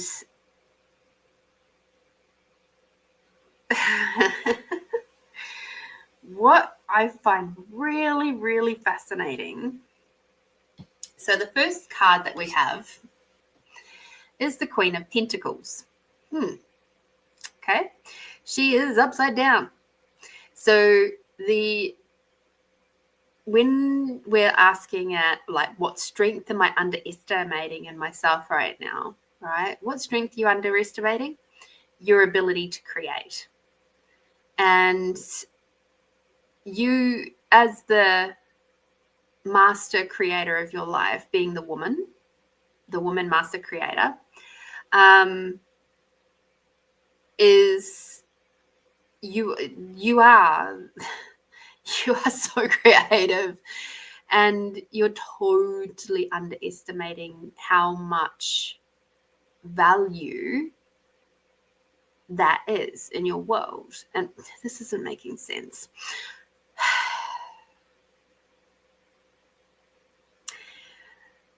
This one here is where you're not seeing how valuable your creations are and the way that you create is.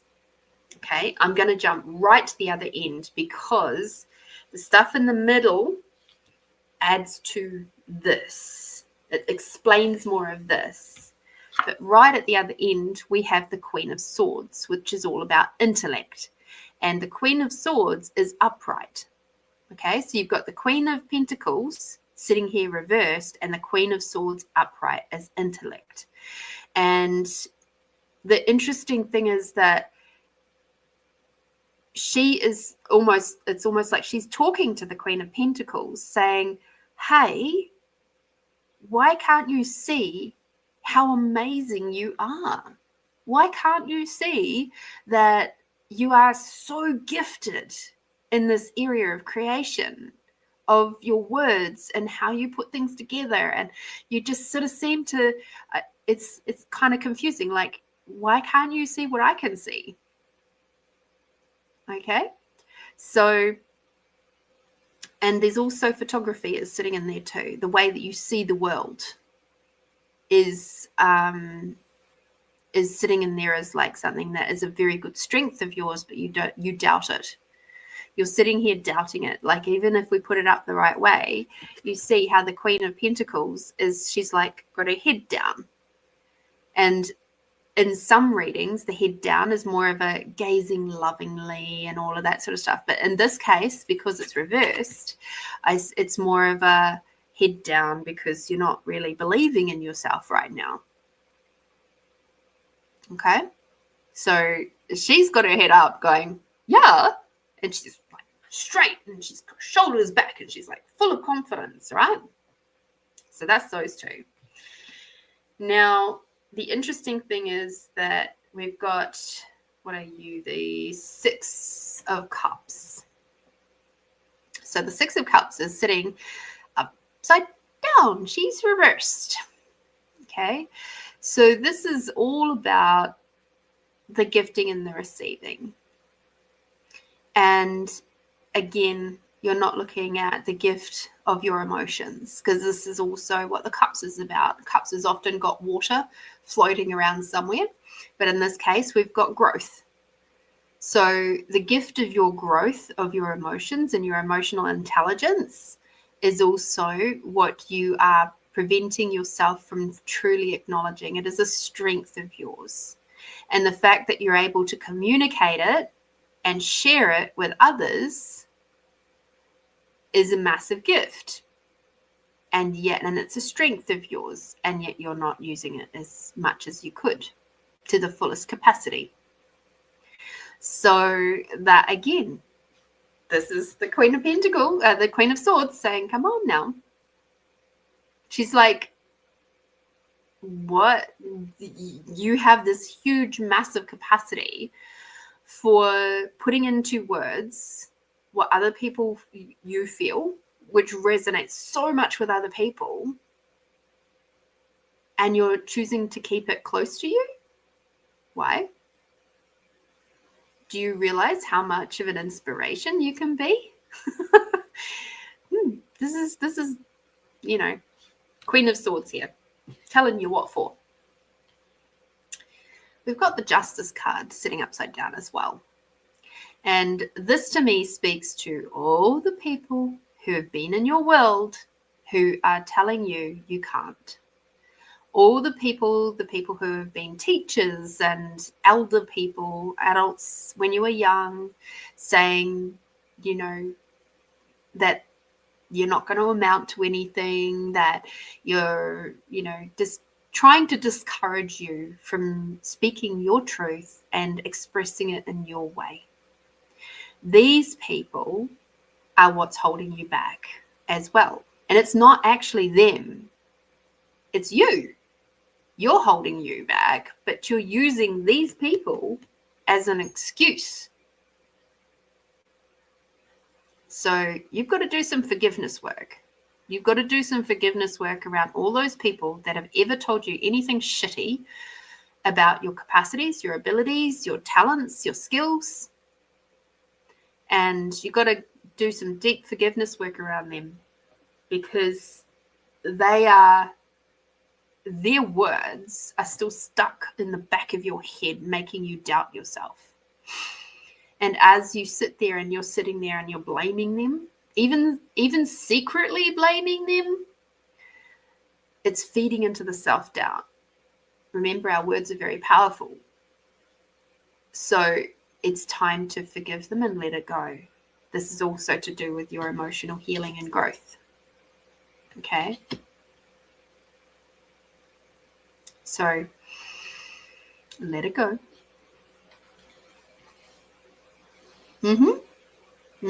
Exactly. The stories that you've created around them. Now, here's the thing. Here's the beautiful thing.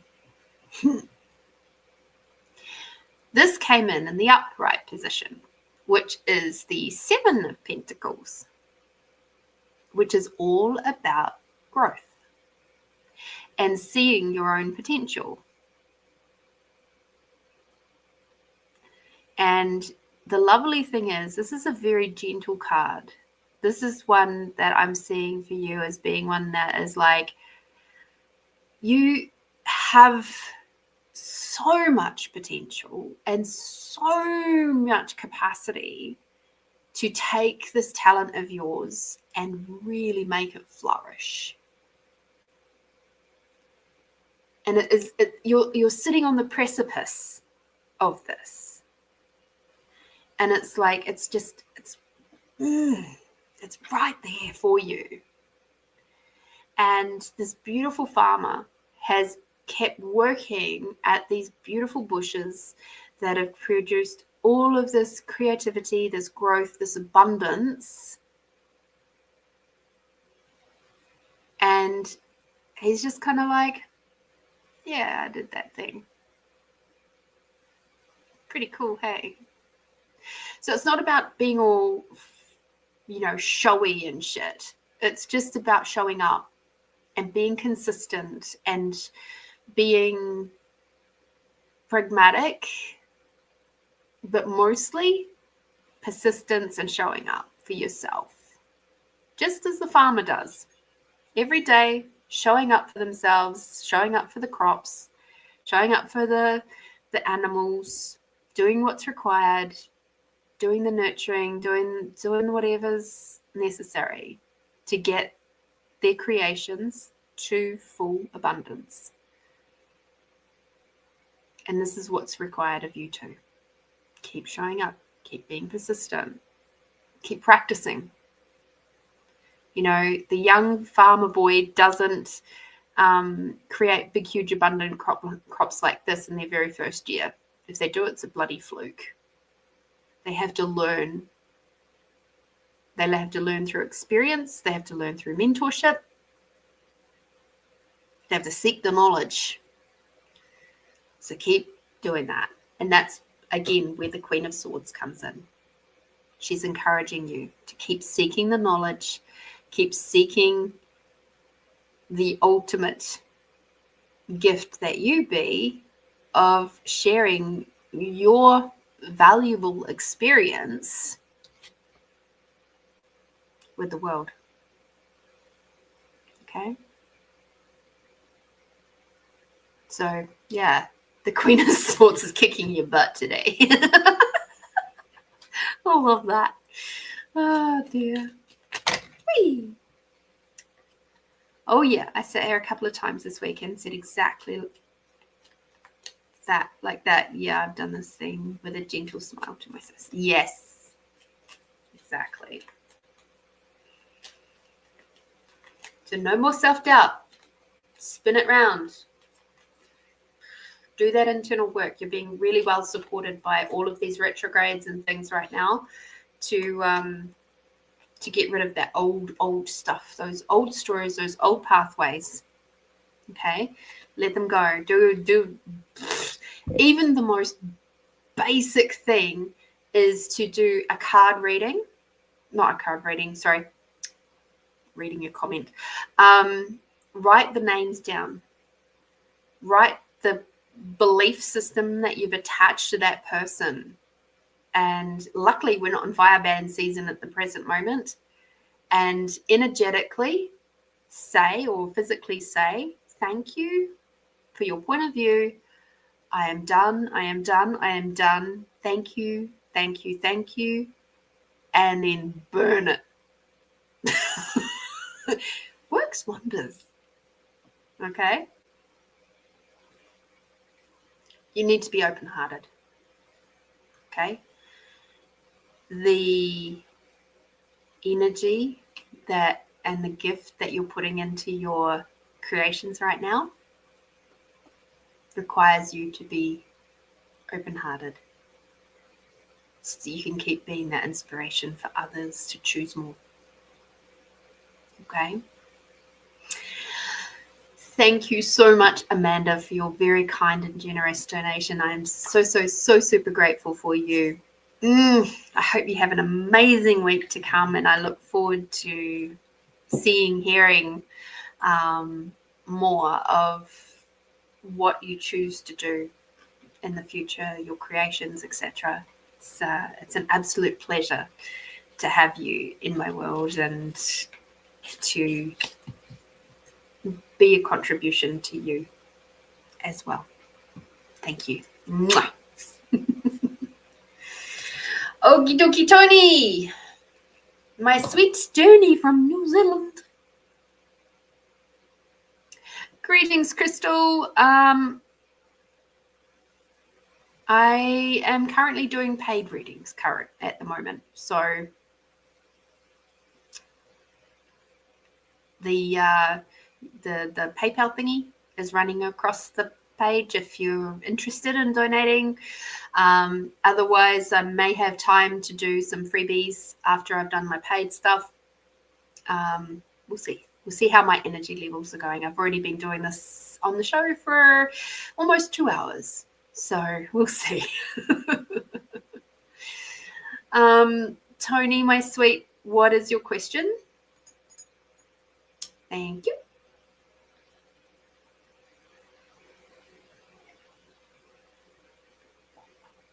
Depends on your intention behind it, Tony.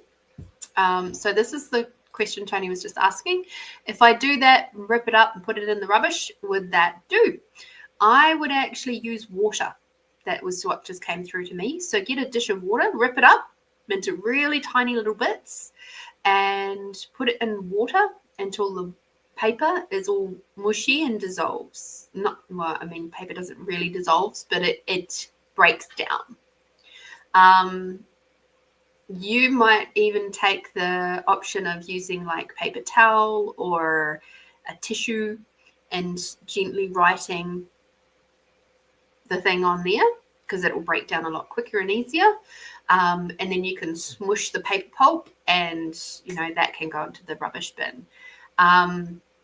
It's about dissolving or eliminating and eradicating the beliefs, the point of views, the ties, that sort of stuff.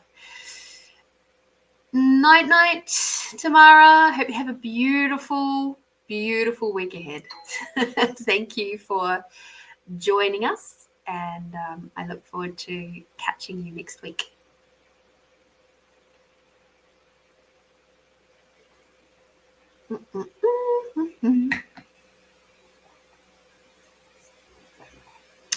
So, Tony, my dear, what question do you have that I can run with a reading for you?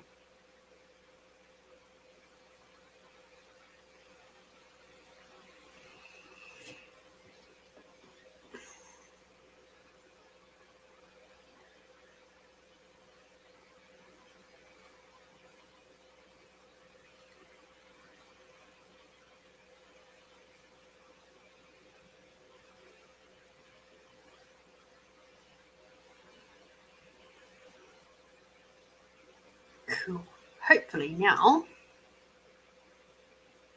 I have removed that. All right. Okay. I'd love to know what my team can want me to do about my business. Is still doing nothing. Oh. Okay.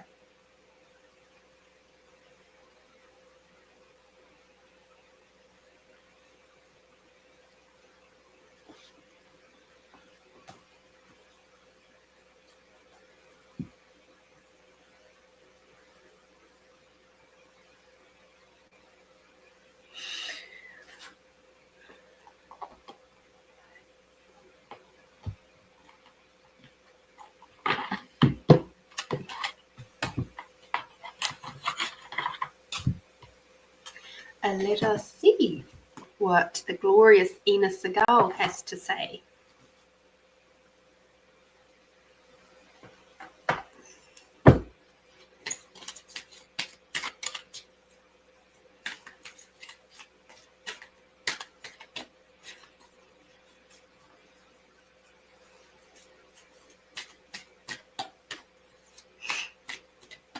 So something that is really important for us to know when it comes to our words, this is something that I do in my online sessions and in-person sessions and stuff, but online most of the time, especially the first session, is we do this thing called the connection exercise. And what it is it reestablishes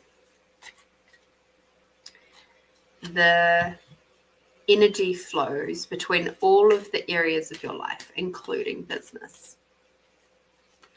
And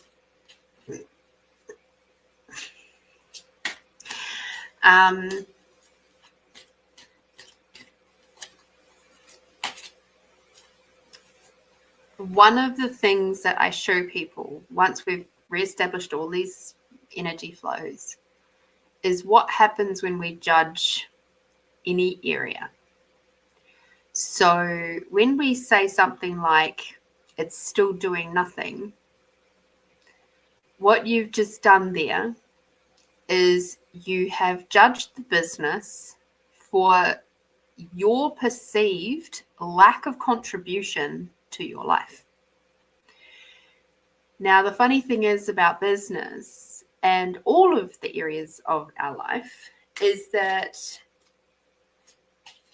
they can and do contribute to each other. So we have the business of living, we have business, we have our spirit team, we've got some other energy stuff happening there. And also Mother Earth, Father Sky, universe, all of that sort of stuff going on. And when we judge any of those energy flows whatsoever, and we do not come back to gratitude, it sits there. It not only squeezes that energy flow till it is almost nothing, but it also starts spreading like cancer through our other energy flows as well, because they're all connected up. And because of that, that's why when we are in a shitty, toxic relationship, our financial flows will fuck up. When we are in a toxic workplace, our finances will bugger up, or our connection to spirit will lessen, or something will go weird with how we interact with the stuff, like our car. You're in here's a good one for you. You're at work and you're in a toxic relationship with somebody at work. And suddenly everything else in your other personal life, your car buggers up. It needs a big, huge repair bill. The dog needs to go to the vet. The kid needs braces. It's like there's all of these bills and things that crop up out of nowhere. And it's like the logics of it is that how does a toxic relationship at work affect all of this stuff in my personal life? And it's because the energy flows are connected. And because you're sitting there judging the living shit out of the business stuff for its perceived lack of contribution to your life, you're messing up everything else. So those things can't flow and contribute to each other properly. So what if your business is contributing to your life? What if it is actually trying really, really bloody hard, working for you, and it's just not showing up in the way that you perceive that you would like it to. What about that for a concept? What if you came back to gratitude? I am so grateful to you, business, for everything you've already done for me. Thank you. Thank you for giving me a space where I can create, where I can feel peaceful and calm. Thank you for providing that for me. Thank you for giving me a way to also infuse my connection to spirit into my creations. Thank you. Doesn't that feel better? Doesn't that feel a little bit more nice and more open than it's still doing nothing?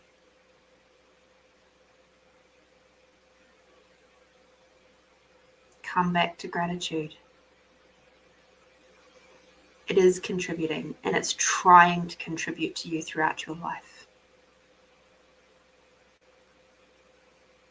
And the more you come back to gratitude, the more you let go of the judgment in your world, the easier it's going to be for money, cash, wealth, and abundance to find its way to you. It's already trying to contribute to you. You just have to open your eyes and see it. Now let's have a look at these cards and see what they say.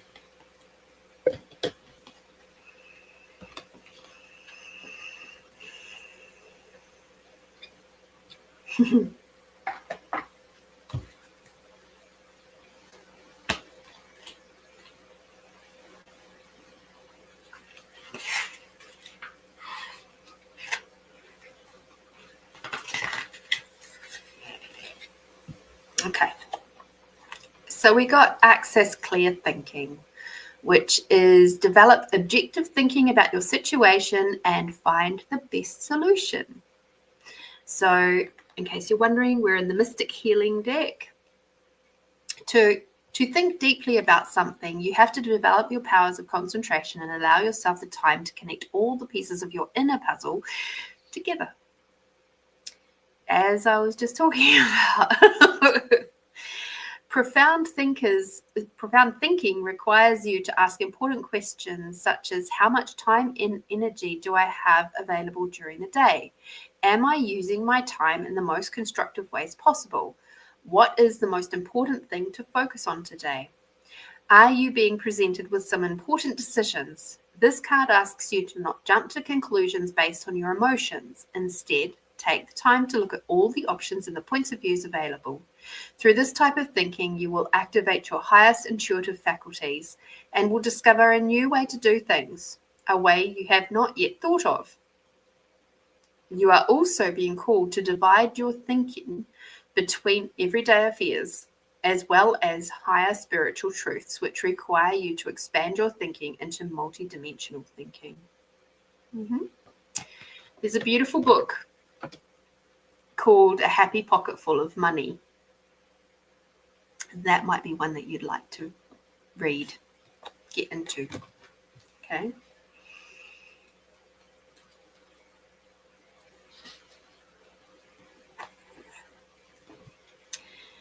Number 8, which is develop stronger concentration.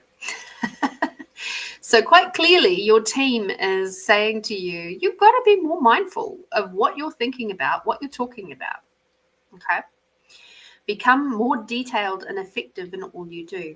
Acute concentration enables you to think in a cohesive, harmonious way. By learning to deepen your concentration, you'll be able to delve into a more profound understanding of life, make better decisions, and effectively work with life-changing, healing, and spiritual processes. As long as your attention is dispersed on the outside world, you are not refining your inner self. Correct concentration removes nervousness and fear and helps you to focus your attention on what enriches and enlivens you. Improving your ability to concentrate also awakens your imagination and ability to visualize. It is a powerful step to develop your intuition. The more you concentrate, the more you start to identify the small details that make all the difference in every area of life. Excellent concentration allows you to become extraordinary in any field of study and to dramatically improve your memory. Okay. So that one would be make a 15-minute timer. And I'm just going to adjust this slightly for your current situation, and be present and observe everything you see. Focus on even the smallest detail and then try to recall what you saw with as much description as possible. You can do concentration exercises throughout your day.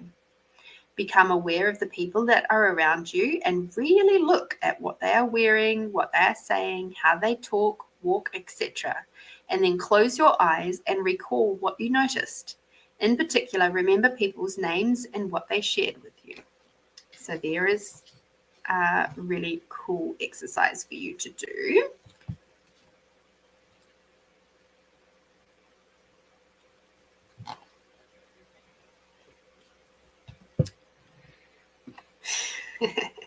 You're going to like this one. It says, step into the unknown. It's time for you to trust your inner calling. This could relate to starting a new business, literally the first line. Starting a new business, starting a family, or doing a course of study that you have been putting off for years. You may feel like you're ready to move to another city or a country, or simply to travel to a particular place. Whether it's the possibility of relationship, a new type of friendship, or an innovative venture, there are higher forces propelling you forward.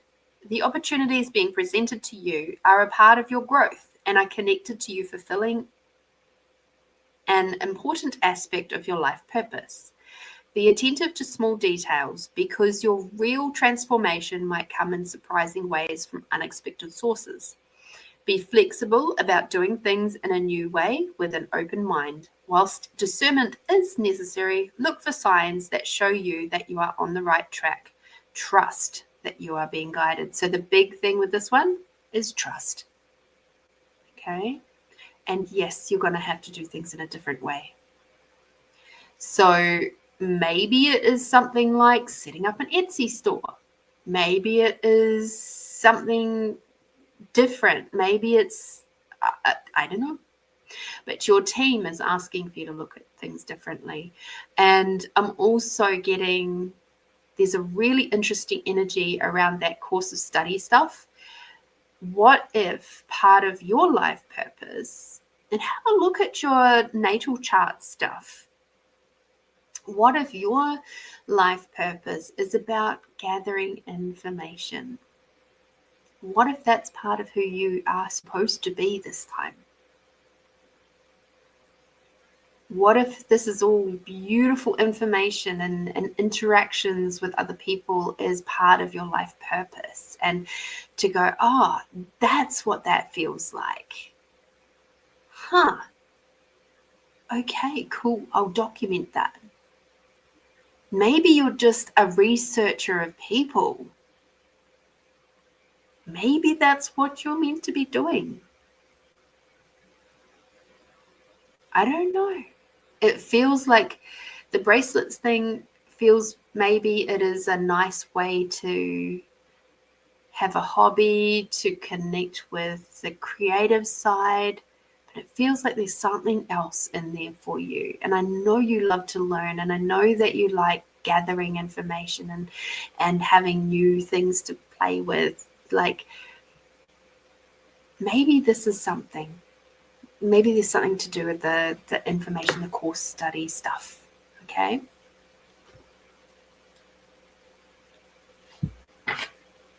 Maybe it's kind of like this time's version of being a librarian. You know, librarians or people who collect books, you know, they collect a lot of, like back in the day, you know, back in the 1800s or whatever, you would have people who would have these beautiful, big, huge libraries. And they would be the wealthiest people because of the size of the library that they had. or the library, the size of the library they had reflected their wealth. What if that's where you're at right now? The amount of information and knowledge that you have already gained in your life makes you incredibly wealthy. Just a thought.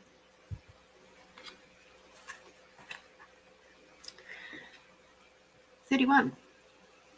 Stop breaking agreements. Allow others to develop trust in you. So the other one was about trust in the unknown, and this one is about people trusting you. And how often do you say that you're going to do something to a colleague, a friend, a family member, or yourself, and then do nothing? Could be as simple as saying that you're going to meet someone at 2 p.m. and showing up late without calling or texting or taking responsibility. Every agreement you break attaches like an energetic link to all other agreements that you have broken in your life and all the other people who also don't care about breaking agreements. This massive chain weighs you down and sucks the life force out of you whilst hooking you into the vibration of failure. Keeping your agreements helps others to trust you and feel safe around you and offers you new opportunities. It is also a sign of great respect for yourself and others. Successful people don't break agreements, and if they do, they recognize this straight away, take responsibility, and make amends for the broken agreement by doing something extra. Okay? So this is things like, the agreement that you have made to put assignments in a timely fashion in your courses and things like that. And then you don't. You get distracted, you get procrastinate, whatever. So it's time to change that. And this is a part of your growth and learning too. And also, I would suggest for you, write down all the people you feel that maybe you have broken agreements with, and they have broken agreements with you. This is some healing that you can do. Do that whole paper thing that we were talking before. Write it down, process it, release it, forgive them. Do ho'oponopono if that works for you. Let it go. Make that commitment to yourself. Okay. That deck of cards can be, it's medium level, kick your butt. Medium level. She has gentle cards and medium cards, and oh my fucking god, hold the phone.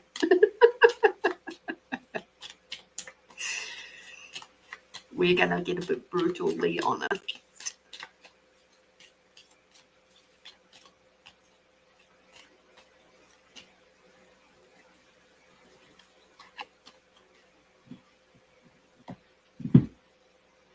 What have we got? Oh, you got open-hearted too. So coming back to that, it's like if you're truly working from a space of being open-hearted, what would you choose? Would you choose kindness and gentleness with you and the business? Or would you continue to choose judgment? It's totally up to you. That's the beautiful thing about this world. It's personal choice. And we have free will.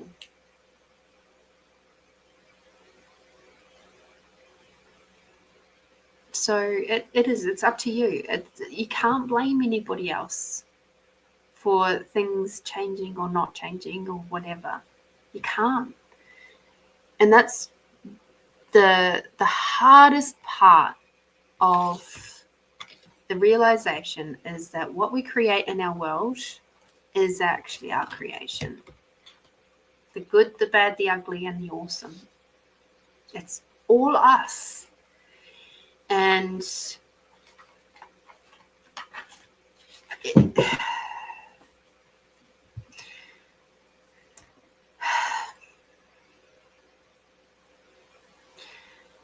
when we realize that things like, and I'm not saying that we've sat there and gone, I asked to be abused. No, you didn't do that. You didn't specifically put out that request. But what did happen is you brought the point of view that you are worthless and you didn't deserve to be cherished and nourished. And that then brought in those energies, those behaviors from other people that continued to align with that point of view.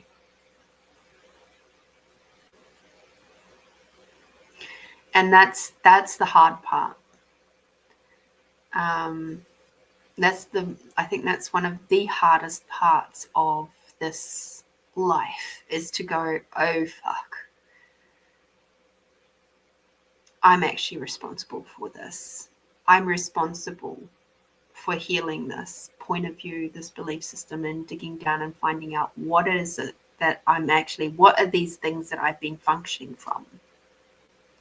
And if you're really lucky, you get to cross paths with energy healers and stuff like that that can actually help you with that process, and maybe pick up a few tips and tools along the way. And so if you're looking at another course of study, I would highly recommend you might want to get into theta healing. I think that would be a really, really good path for you, Tony, if it is at all possible for you. At the very least, I would recommend you pick up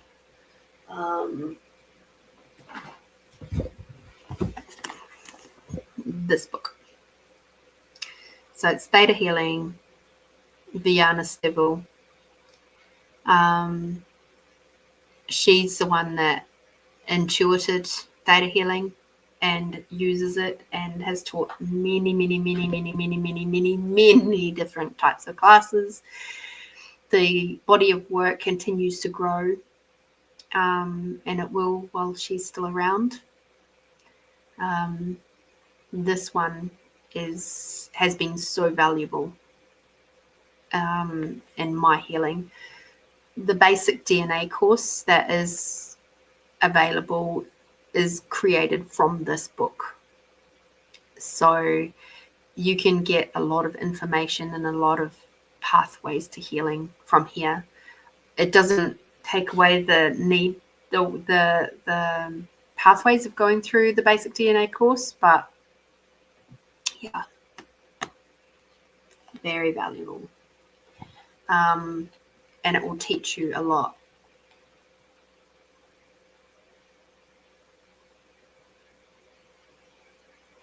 About how things work.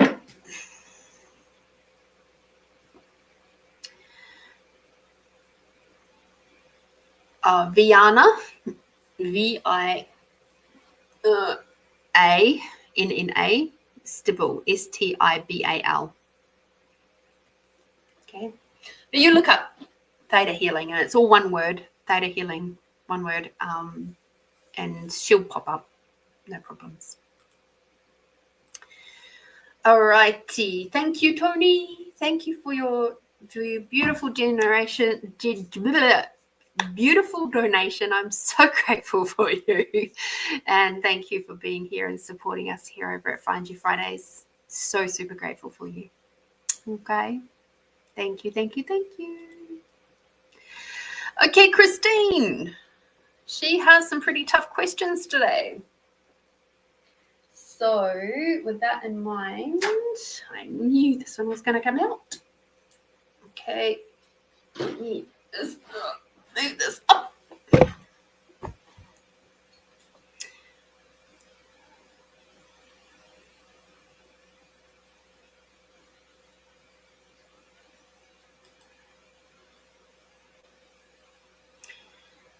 Okay. So the question is, please ask my mum, will she and the angels help me stop the girlfriend, 85 years old? she is now writing Dad's checks. She knows that my dad has memory issues and she has not informed me. In these other messages that Christine put down, she said that this lady, who is not 85, her dad's 85, that this lady is getting paid by her dad $8,000 a month. And she feels that she requires the police to protect her and her dad. Okay. So, okay, show me a yes.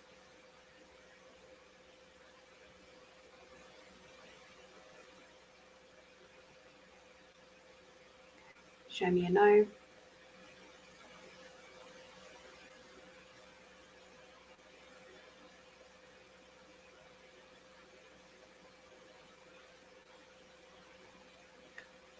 Okay.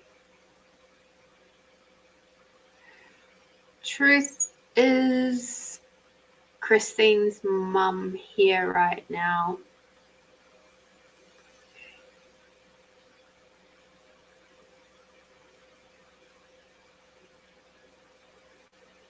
Yeah.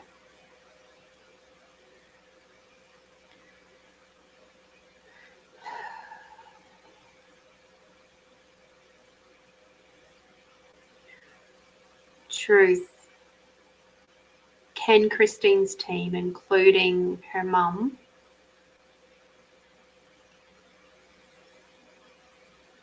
prevent this girlfriend person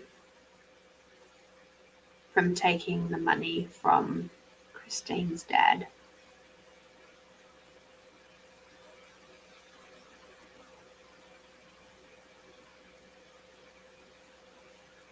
That's a very clear no.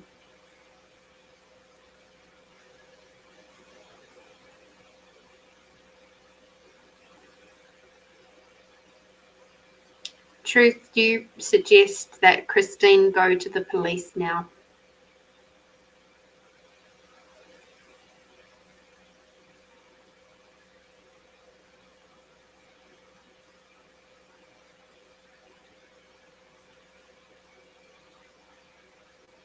That's a yes, go to the police.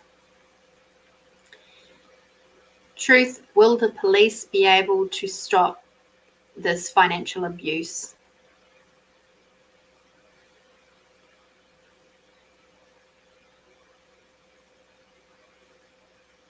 Okay, I'm just going to make that go back to neutral, please, so we can get a very clear answer on that one.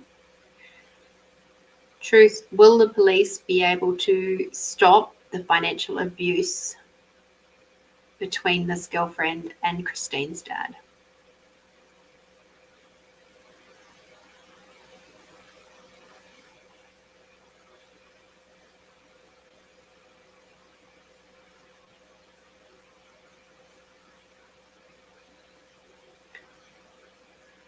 That's a yes, but it's on a slight diagonal. So I get that it'll be able to be a contribution towards stopping her.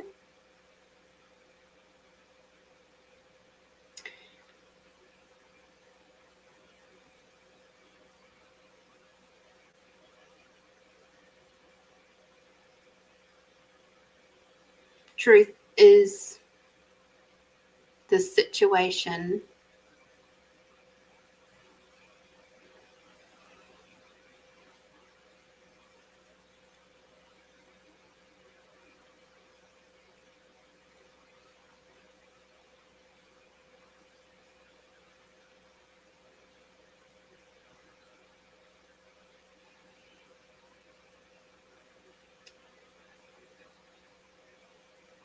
Truth, is the situation going to stop before the money runs out?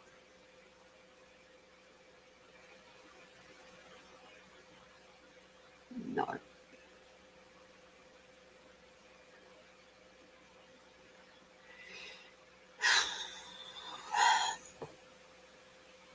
I can see why you're very worried, Christine. And it's totally understandable.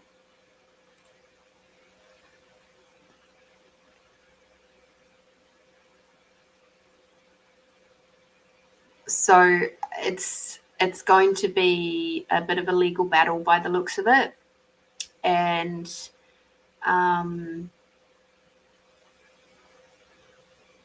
if you do nothing, nothing's going to change. Like, she's going to continue to keep siphoning off the money until it runs out and he's left destitute. She doesn't care. Your mum is not really able to do much in that regard, because at the end of the day, your dad, it's his free will. It's his free will to have her there. And your mum's just kind of like, she's not liking the fact that you're struggling. She's not liking that you're seeing all of this horrible abuse. But at the end of the day, she's still going, he's his own person. So yes, go to the cops and start things. Like, continue doing what you've been doing. You've already been building a case anyway, so keep going. Okay? Because this lady's not going to stop until the money runs out. All right? Thank you for your donation, and I wish you the best of luck with this one. It's a really fucking tough one. So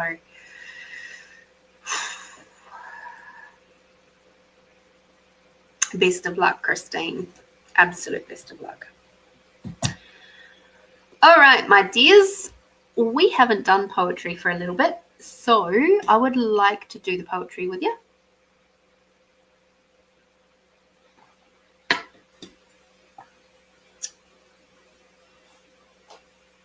And then we're going to do our meditation today. I'm so happy. I'm so happy.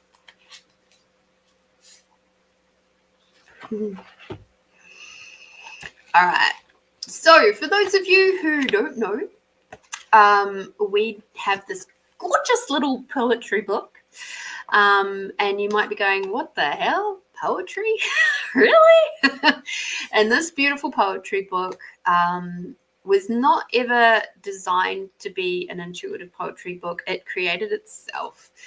But I was the vessel for 25 years of writing down a lot of different stuff, a lot of poetry, a lot of thoughts, good, the bad, the ugly, and the awesome.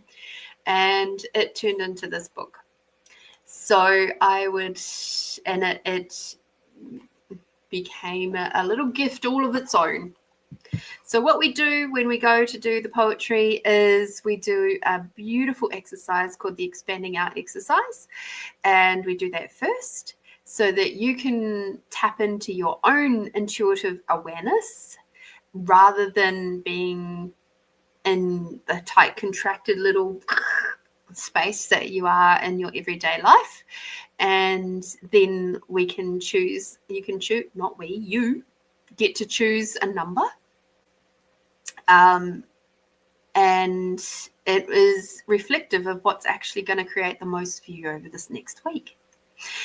So, and then from there, we read the poem that's associated with that number, and that actually helps to answer your questions, whatever is coming up in your world.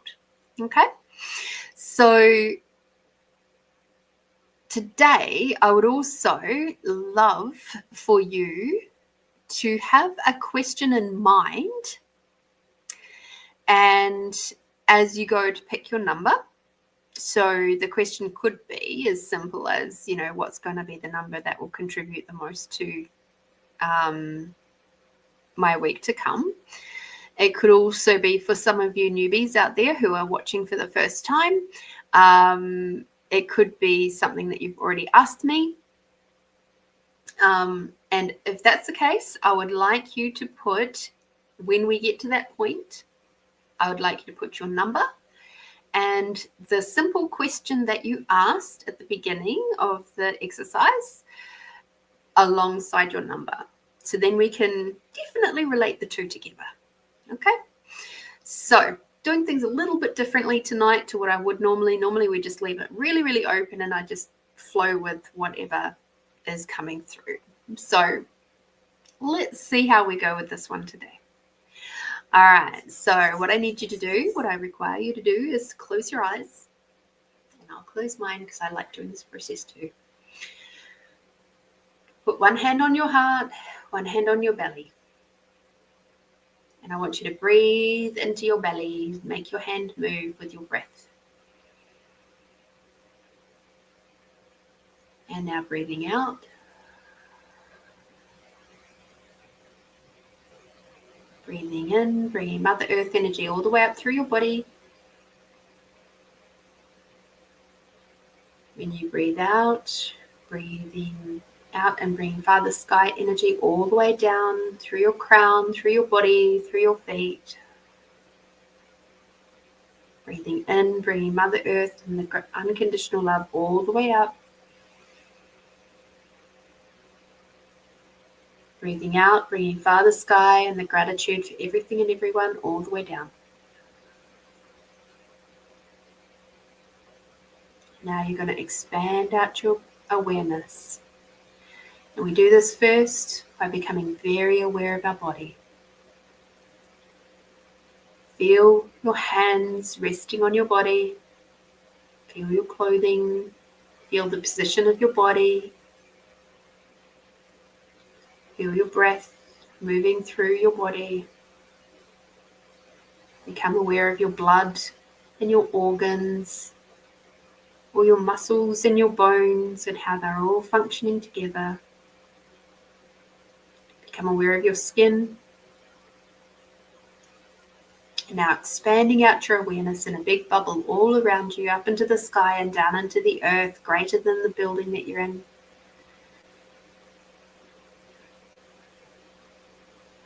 Expanding out your awareness greater than the country that you're on, greater than the planet. Expanding out your awareness greater than the solar system.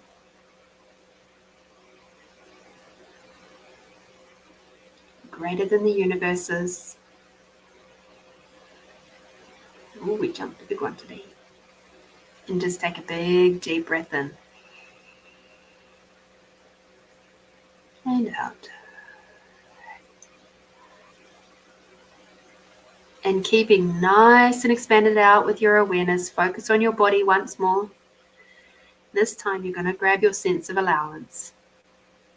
Your sense of allowance will take you from being a tight, contracted little pebble at the bottom of a raging river of everybody else's thoughts, feelings, and emotions, and expand that out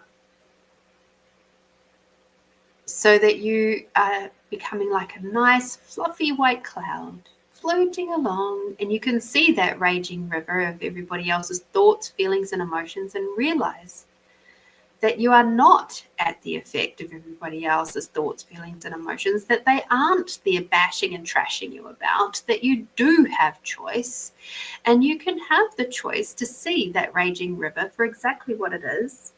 It's just energy. It's not good, it's not bad, it's not ugly, it's not awesome, it's just energy. And now you have ultimate choice of whether you contribute to that raging river or you just float on by and continue to live a peaceful, calm, happy, easeful life.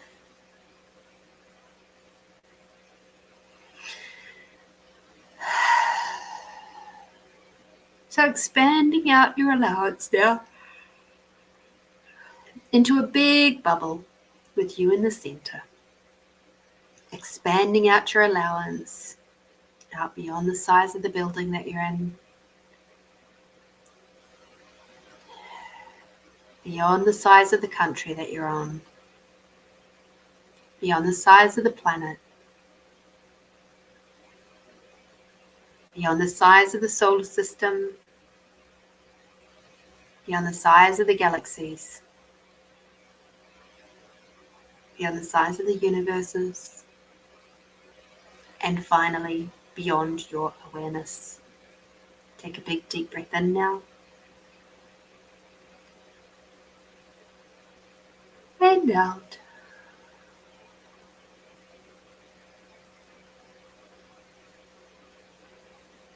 And now gently asking yourself that question, whatever it might be.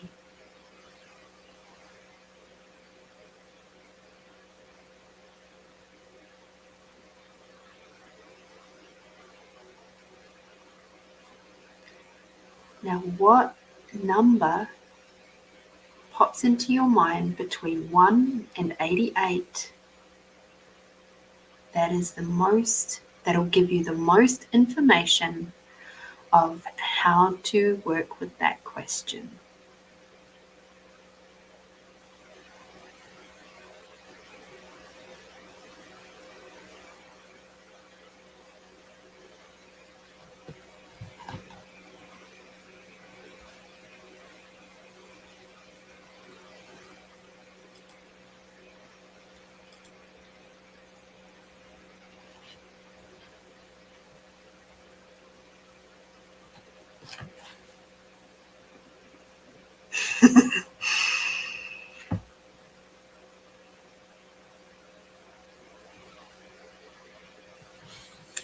Thank you, Melinda. Just while people are putting their information, their number and their question in the chat, I will read to you what I have asked. So I asked, what poem is most in alignment with my next most delicious partner who's going to be coming into my life? And this is the poem that I chose. It's called Keep. Keep your gorgeous smile shining and your wonderful eyes bright. Keep your arms ready and your heart open. Keep your mind receptive and your soul peaceful. Oh dear. Funny, that was written on my birthday in 1999. Oh, that's cute. On my 21st, no less. Wow.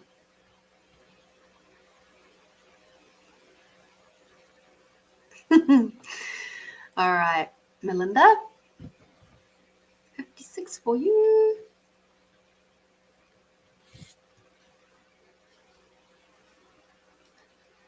Just want to double check I've caught everybody today.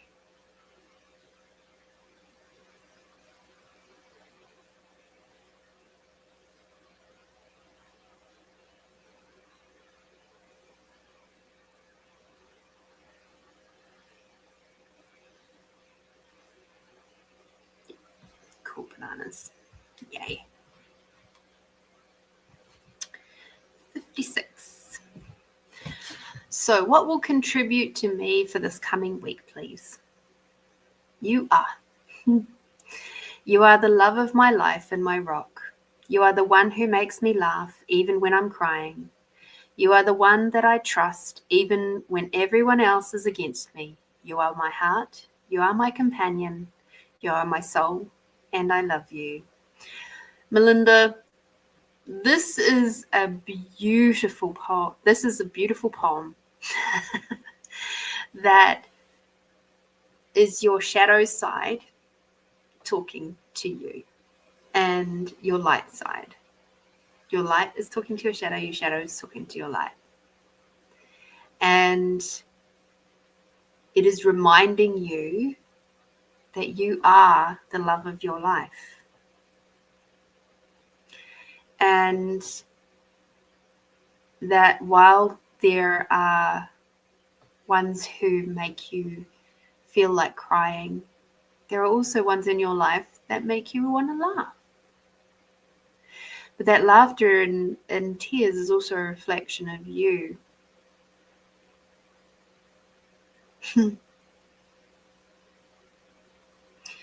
You are my companion, my soul, and I love you. And this is, and you are my heart. You are my heart, you are my companion, you are my soul, and I love you. This is you talking to you. This is your heart, your team, your everything is telling you, please find the joyousness within, find the peacefulness within. Remember, you have a big heart, and that you are always with you. You're always supported. Keep finding that beautiful, gentle, soft, gorgeous space within you, and keep working with it. Be your own best friend and love yourself outrageously, joyously, deliciously.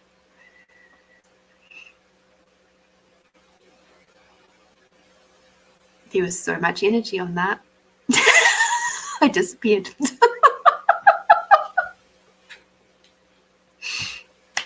That's where you're at, darling. Mwah. Keep being the love of your own life.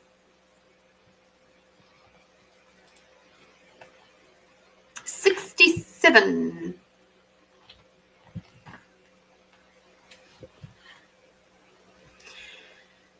Interesting. Will my heart be joyous? And the poem that you chose is called Sticks and Rubber. My muscles are so tight, like a tourniquet over my shoulders. I can't release it. Everything pulling together, pain radiating outwards. It's exhausting. Can't concentrate. I want to relax, but my mind won't let me. Too much going on. My body's in survival mode. Ready for the next thing, like a rubber band, all wound up with nowhere to go. I am just so tired. Right now, an answer to your question, no. And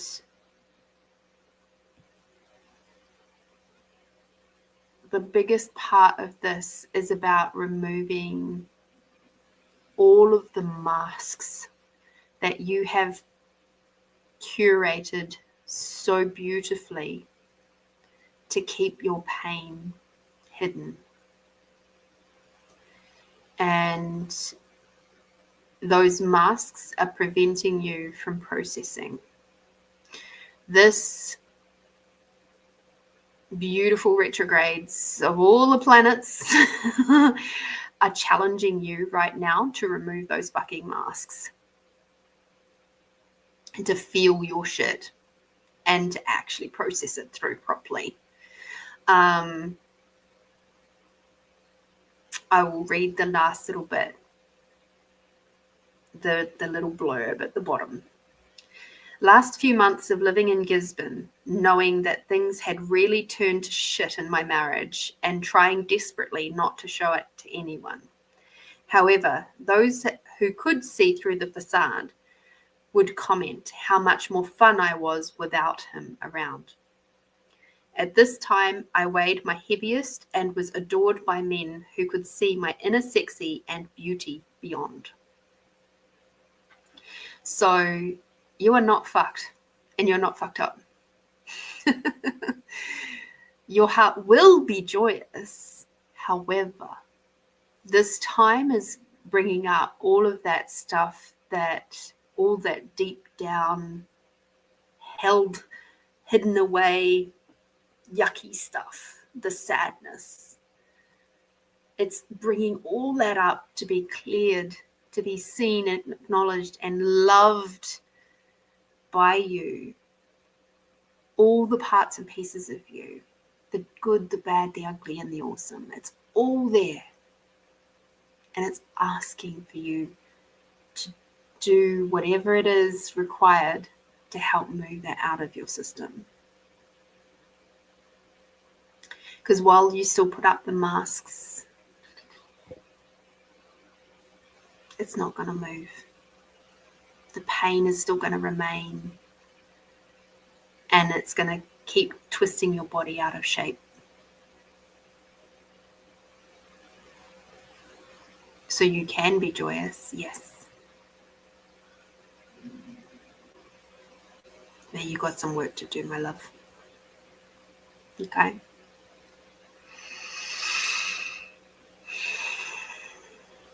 Big hugs. Big hugs and loves. Ooh, cup of tea. All gone.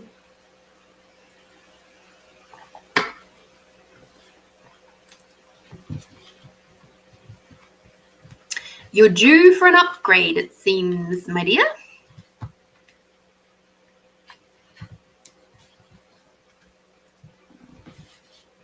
Now, Christine didn't play the game fully, but it's okay.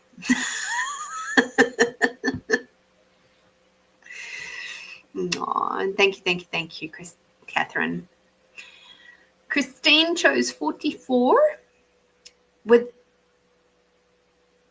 Will I be safe with the situation as to protecting my dad, since I have recording that she hits my dad for money, she talks shit behind me and my dad from another caregiver that taped her voice. Okay. Reborn. Let's see what we get out of this one, because this is a very tricky situation. With each trouble and problem, even before I knew you existed, was bringing me closer to you.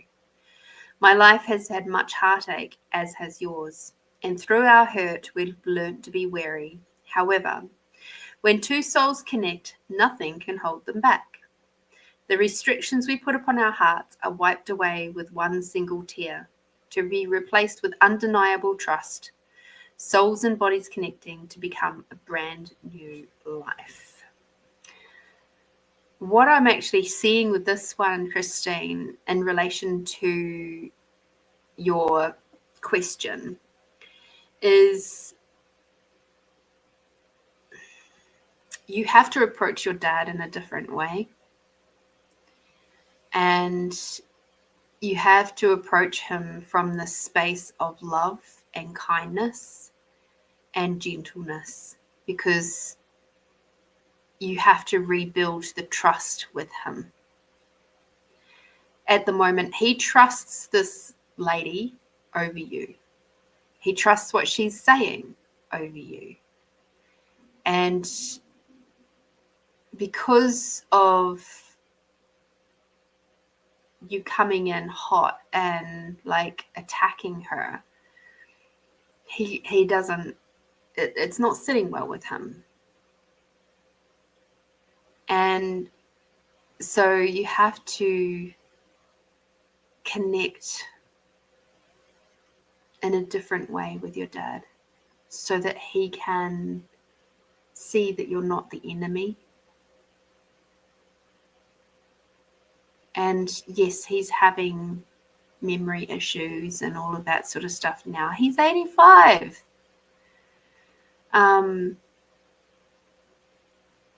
And it's so easy for her to play on you being the bad person, because she's just, reflecting what she's where it's pushing her behaviors onto you, or her intentions. So I think what this is really telling me is this requires a massive gear shift from your end to connect with your dad now from a kind and loving space before the time's too late, before he completely loses his marbles. And getting him maybe into care is one of the best ways to get her out of his life. That's expensive, and I know that. But yeah, it's time for you to connect with your dad in a much more gentle, kind, and loving way. Remember, he is your dad. He's not just a bank balance.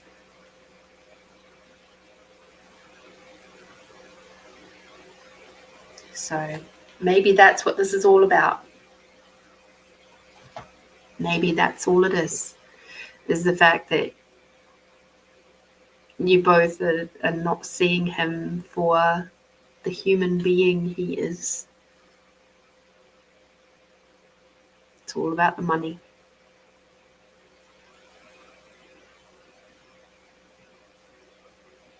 So change that narrative. Best of luck. Thank you for playing. Catherine, thank you, Lorene. It sounds intense. I hope I have the ability to tune into myself. Big hugs and thank you. Yeah.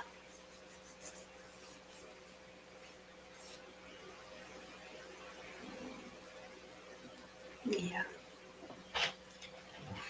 Amanda. Beautiful. You didn't wish to play, Amanda? Or did you fall asleep? You're welcome to fall asleep.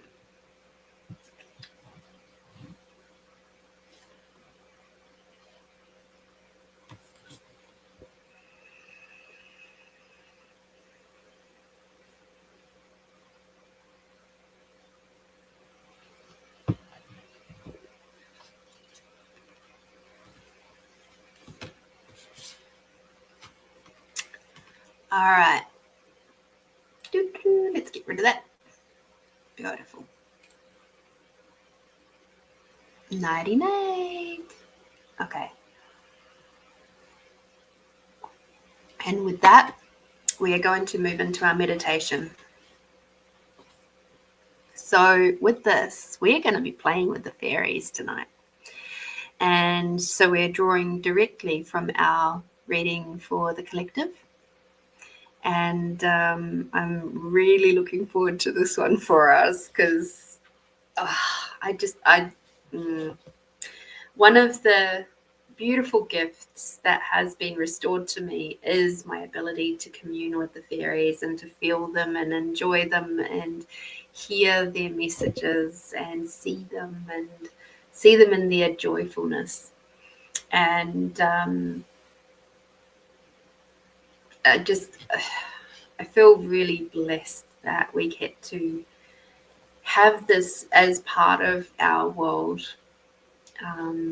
along with so many other elements, whether we see or believe in them or not. So let's have some fun. Thank you, Amanda.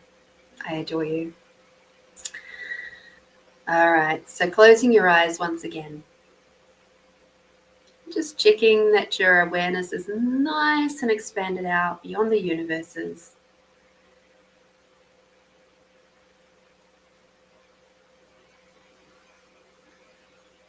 And now checking that your allowance is expanded out beyond your awareness.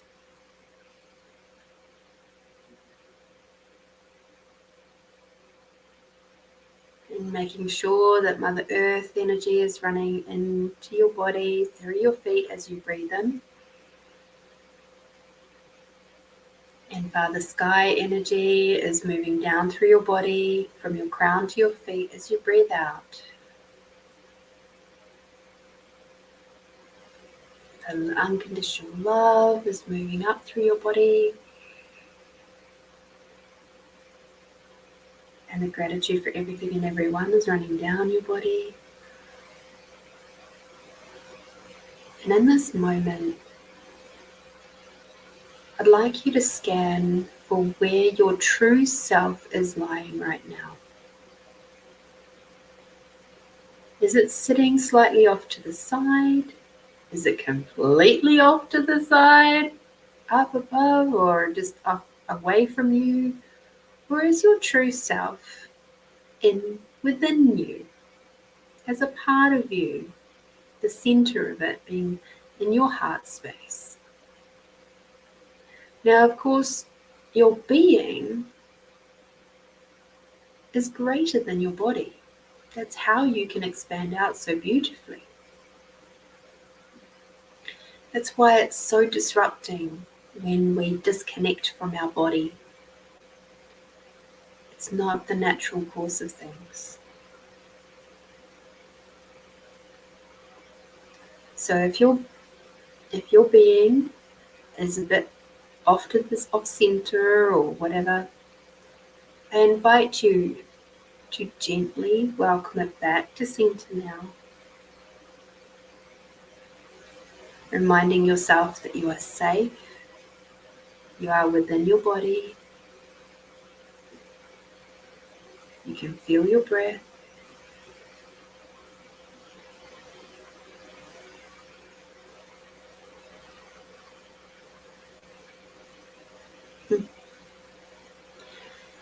And now I'd like you to imagine that you are sitting on a very lush, soft cushion of moss.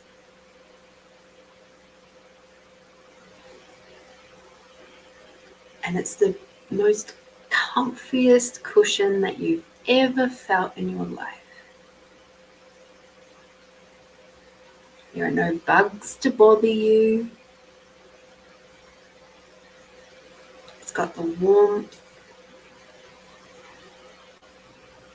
And it's just beautiful and supportive. You're feeling the warmth from the sun, from the sky, shining down on your shoulders and on your cheek. You're feeling the warmth of Mother Earth underneath you and rising up through your body. And in your mind's eye, look around you and imagine that you're in a beautiful clearing. And the sun is shining down through the trees. And it's early morning. And you can see the dewdrops on the grass. Now sparkling little gems.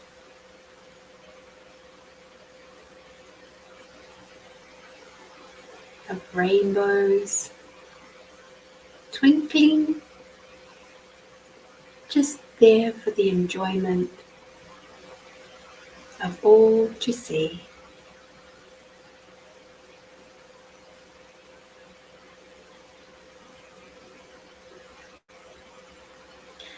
And as you look around, you see the beautiful blue forget-me-not flowers.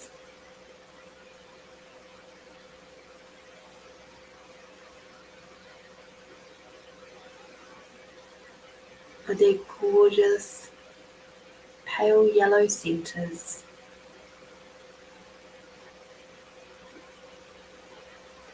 And within the forget-me-not flowers, you see the butterfly queen. And she has the most gorgeous, sweet little butterflies, blue butterflies, all floating around her. And you see her singing to the butterflies, joyfully celebrating how they've changed from a caterpillar into a chrysalis, going through that incredibly intense, smushy stage.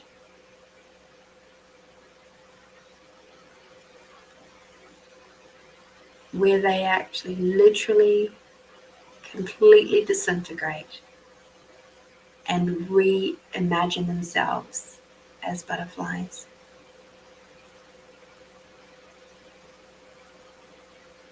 It's the ultimate in transfiguration. And then they go through the exhausting moment of having to break out of that chrysalis. So the butterfly queen is also celebrating the tenaciousness, the strength to move through the painful part of growth.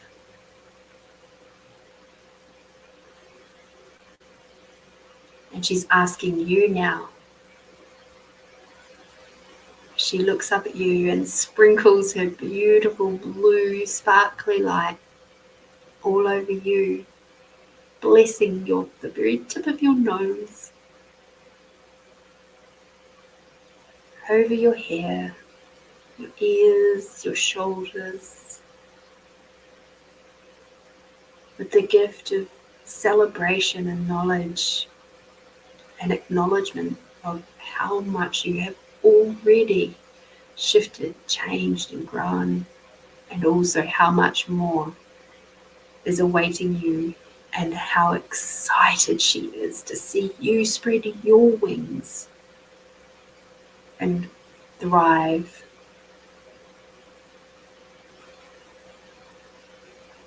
The beautiful blue fairy dust that she is spreading all over your shoulders and all over your heart, throughout your body. She does so as she knows that this is the gift of grace, integrity, tenacity,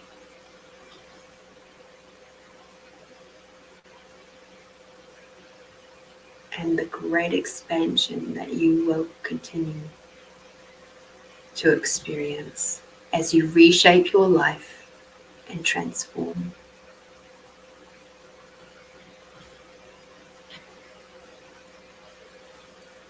Yes, she is so joyful for you. And now you might even feel the little butterflies coming over and kissing your cheeks as further encouragement of, we did it and so can you.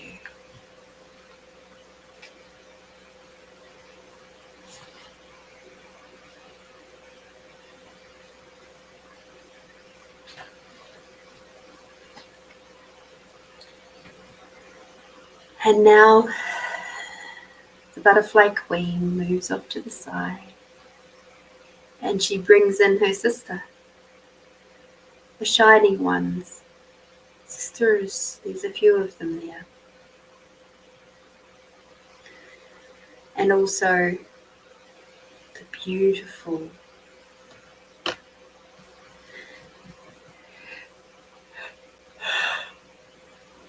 goddess Dana.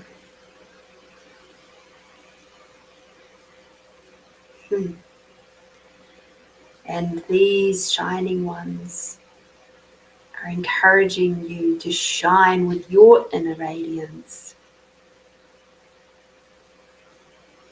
They come dressed in green and with long, long red hair and beautiful golden eyes and that cheeky, sultry smile of ones who know just how joyful, gorgeous, and amazing you can be. For they see in your future that you shine within the world and you can be seen and recognized and offered good fortune and bounty. They see that you and the gift that you be from just being alive is such a huge contribution to your world, to the world, to the other side of the planet, where you can't even see it, just by your energy.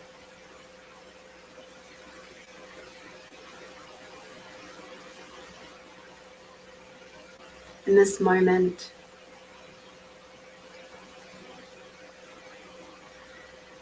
they wish for you to have unexpected kindnesses and easeful movement in achieving your goals that are the best for your soul.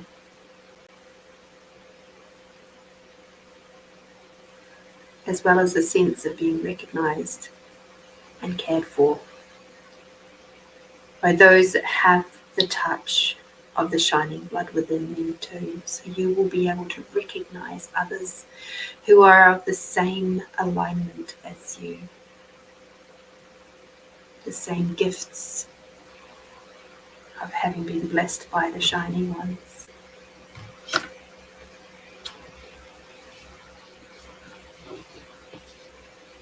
And the shining ones move away a little to make room for the fairy gift of clear foresight.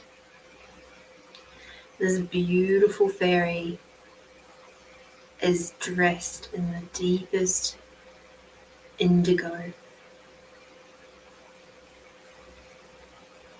She has deep indigo hair, deep indigo wings. Even her jewellery is indigo. Her fingernails are indigo. And she steps in with her magic.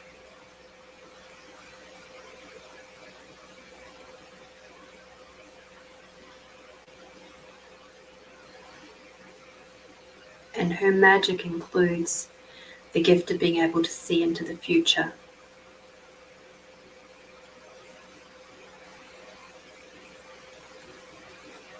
Knowing that you are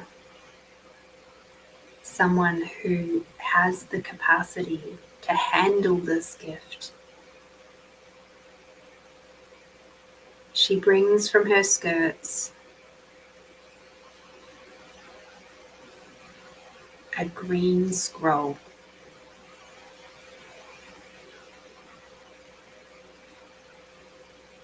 And the magic is flowing from her fingertips as she opens this scroll.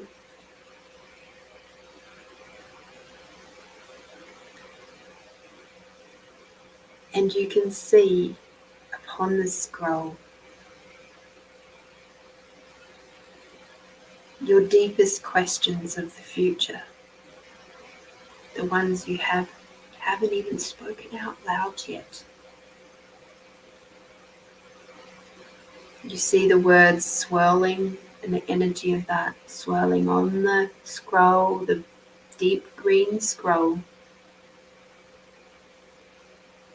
And a picture starts to take shape. It's the answer to your question.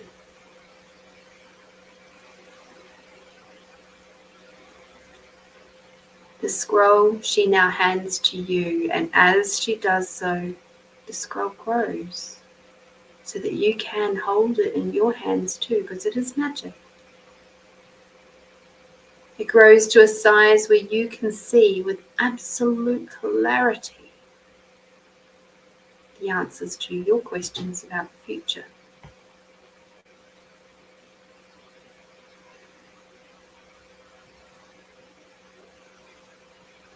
The possible pathways that this future can come about from where you sit right here, right now, today, with the choices that you have made so far and where this is leading you to.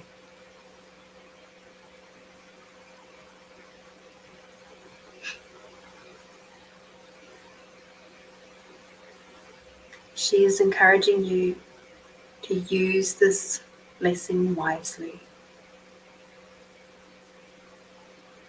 for the betterment of your own precious self, for your community, and for the faith. And of course, from Mother Earth and Father Sky respectively.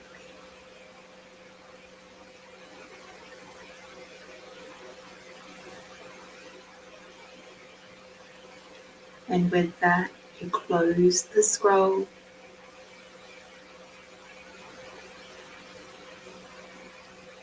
and tuck it away somewhere where you can grab it later and enjoy this gift.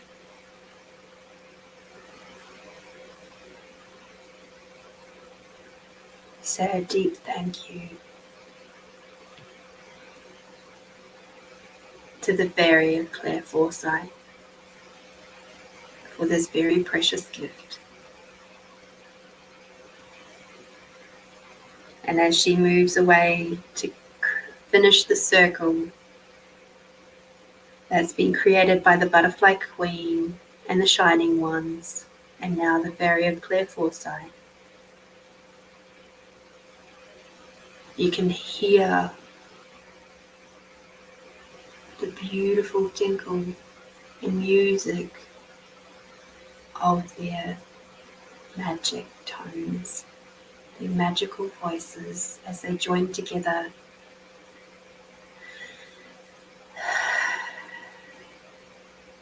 to finish this beautiful ceremony.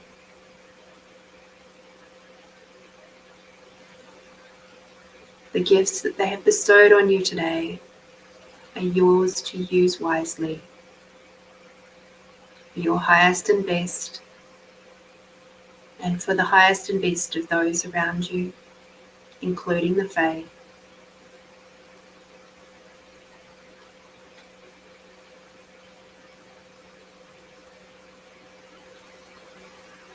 For healing, for love,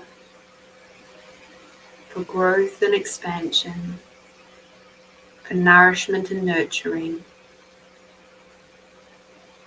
and delicious connection to all the parts and pieces of you.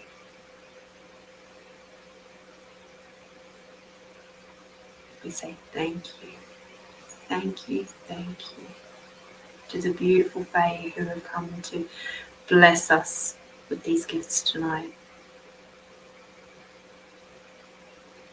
With the promise in our hearts that we will only use these gifts for good, the expansion of all, and to help with healing, nourishing, and nurturing. And with that, the Fae disappear into the grasses, into the dewdrops. As you look up, you see the trees are gently swaying in the breeze, and the sun's warm rays of unconditional love from Father Sky and Creator are shining down all over you, bathing you, the Fae, the beautiful clearing, the trees.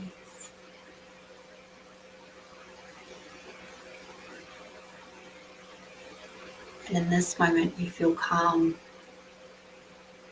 and peaceful.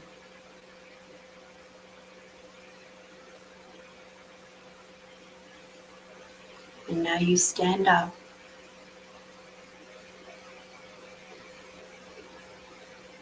and you're going to be standing underneath. Imagine you're underneath a big, beautiful crystalline waterfall, and the water is flowing over and through you. And any little fragments of energies that are wishing to be released right now, including judgment, they can all just wash away. So Mother Earth can use that energy for something else. And now stepping out onto the big warm river rock, where you once again feel Mother Earth, the warmth of Mother Earth underneath your feet. Take a big deep breath in and breathing out. Breathing in, bringing Mother Earth energy all the way up. Breathing out, bringing Father Sky energy all the way down. Bringing Mother Earth and the unconditional love all the way up. And Father Sky and the gratitude for everything and everyone all the way down.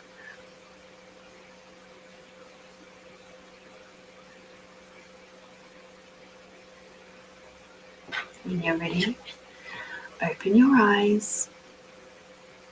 Have yourself a little drink of water or a lot of water.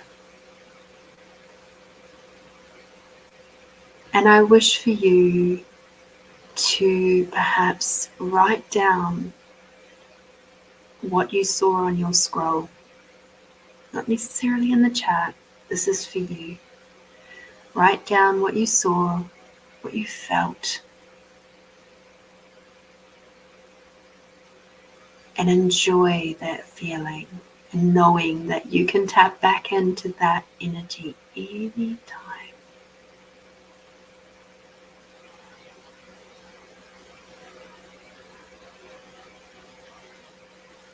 It's a beautiful space, and the fairies are with you. Mother Earth is always with you, and so is Father Sky.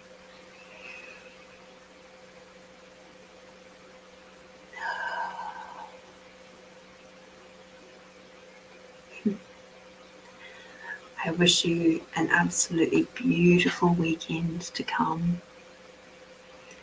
Thank you for being here tonight. Get out there, do something tasty for yourself. And until next week, be bold, be brave, be you, my beautiful friends, and I'll see you very, very soon. Bye-bye.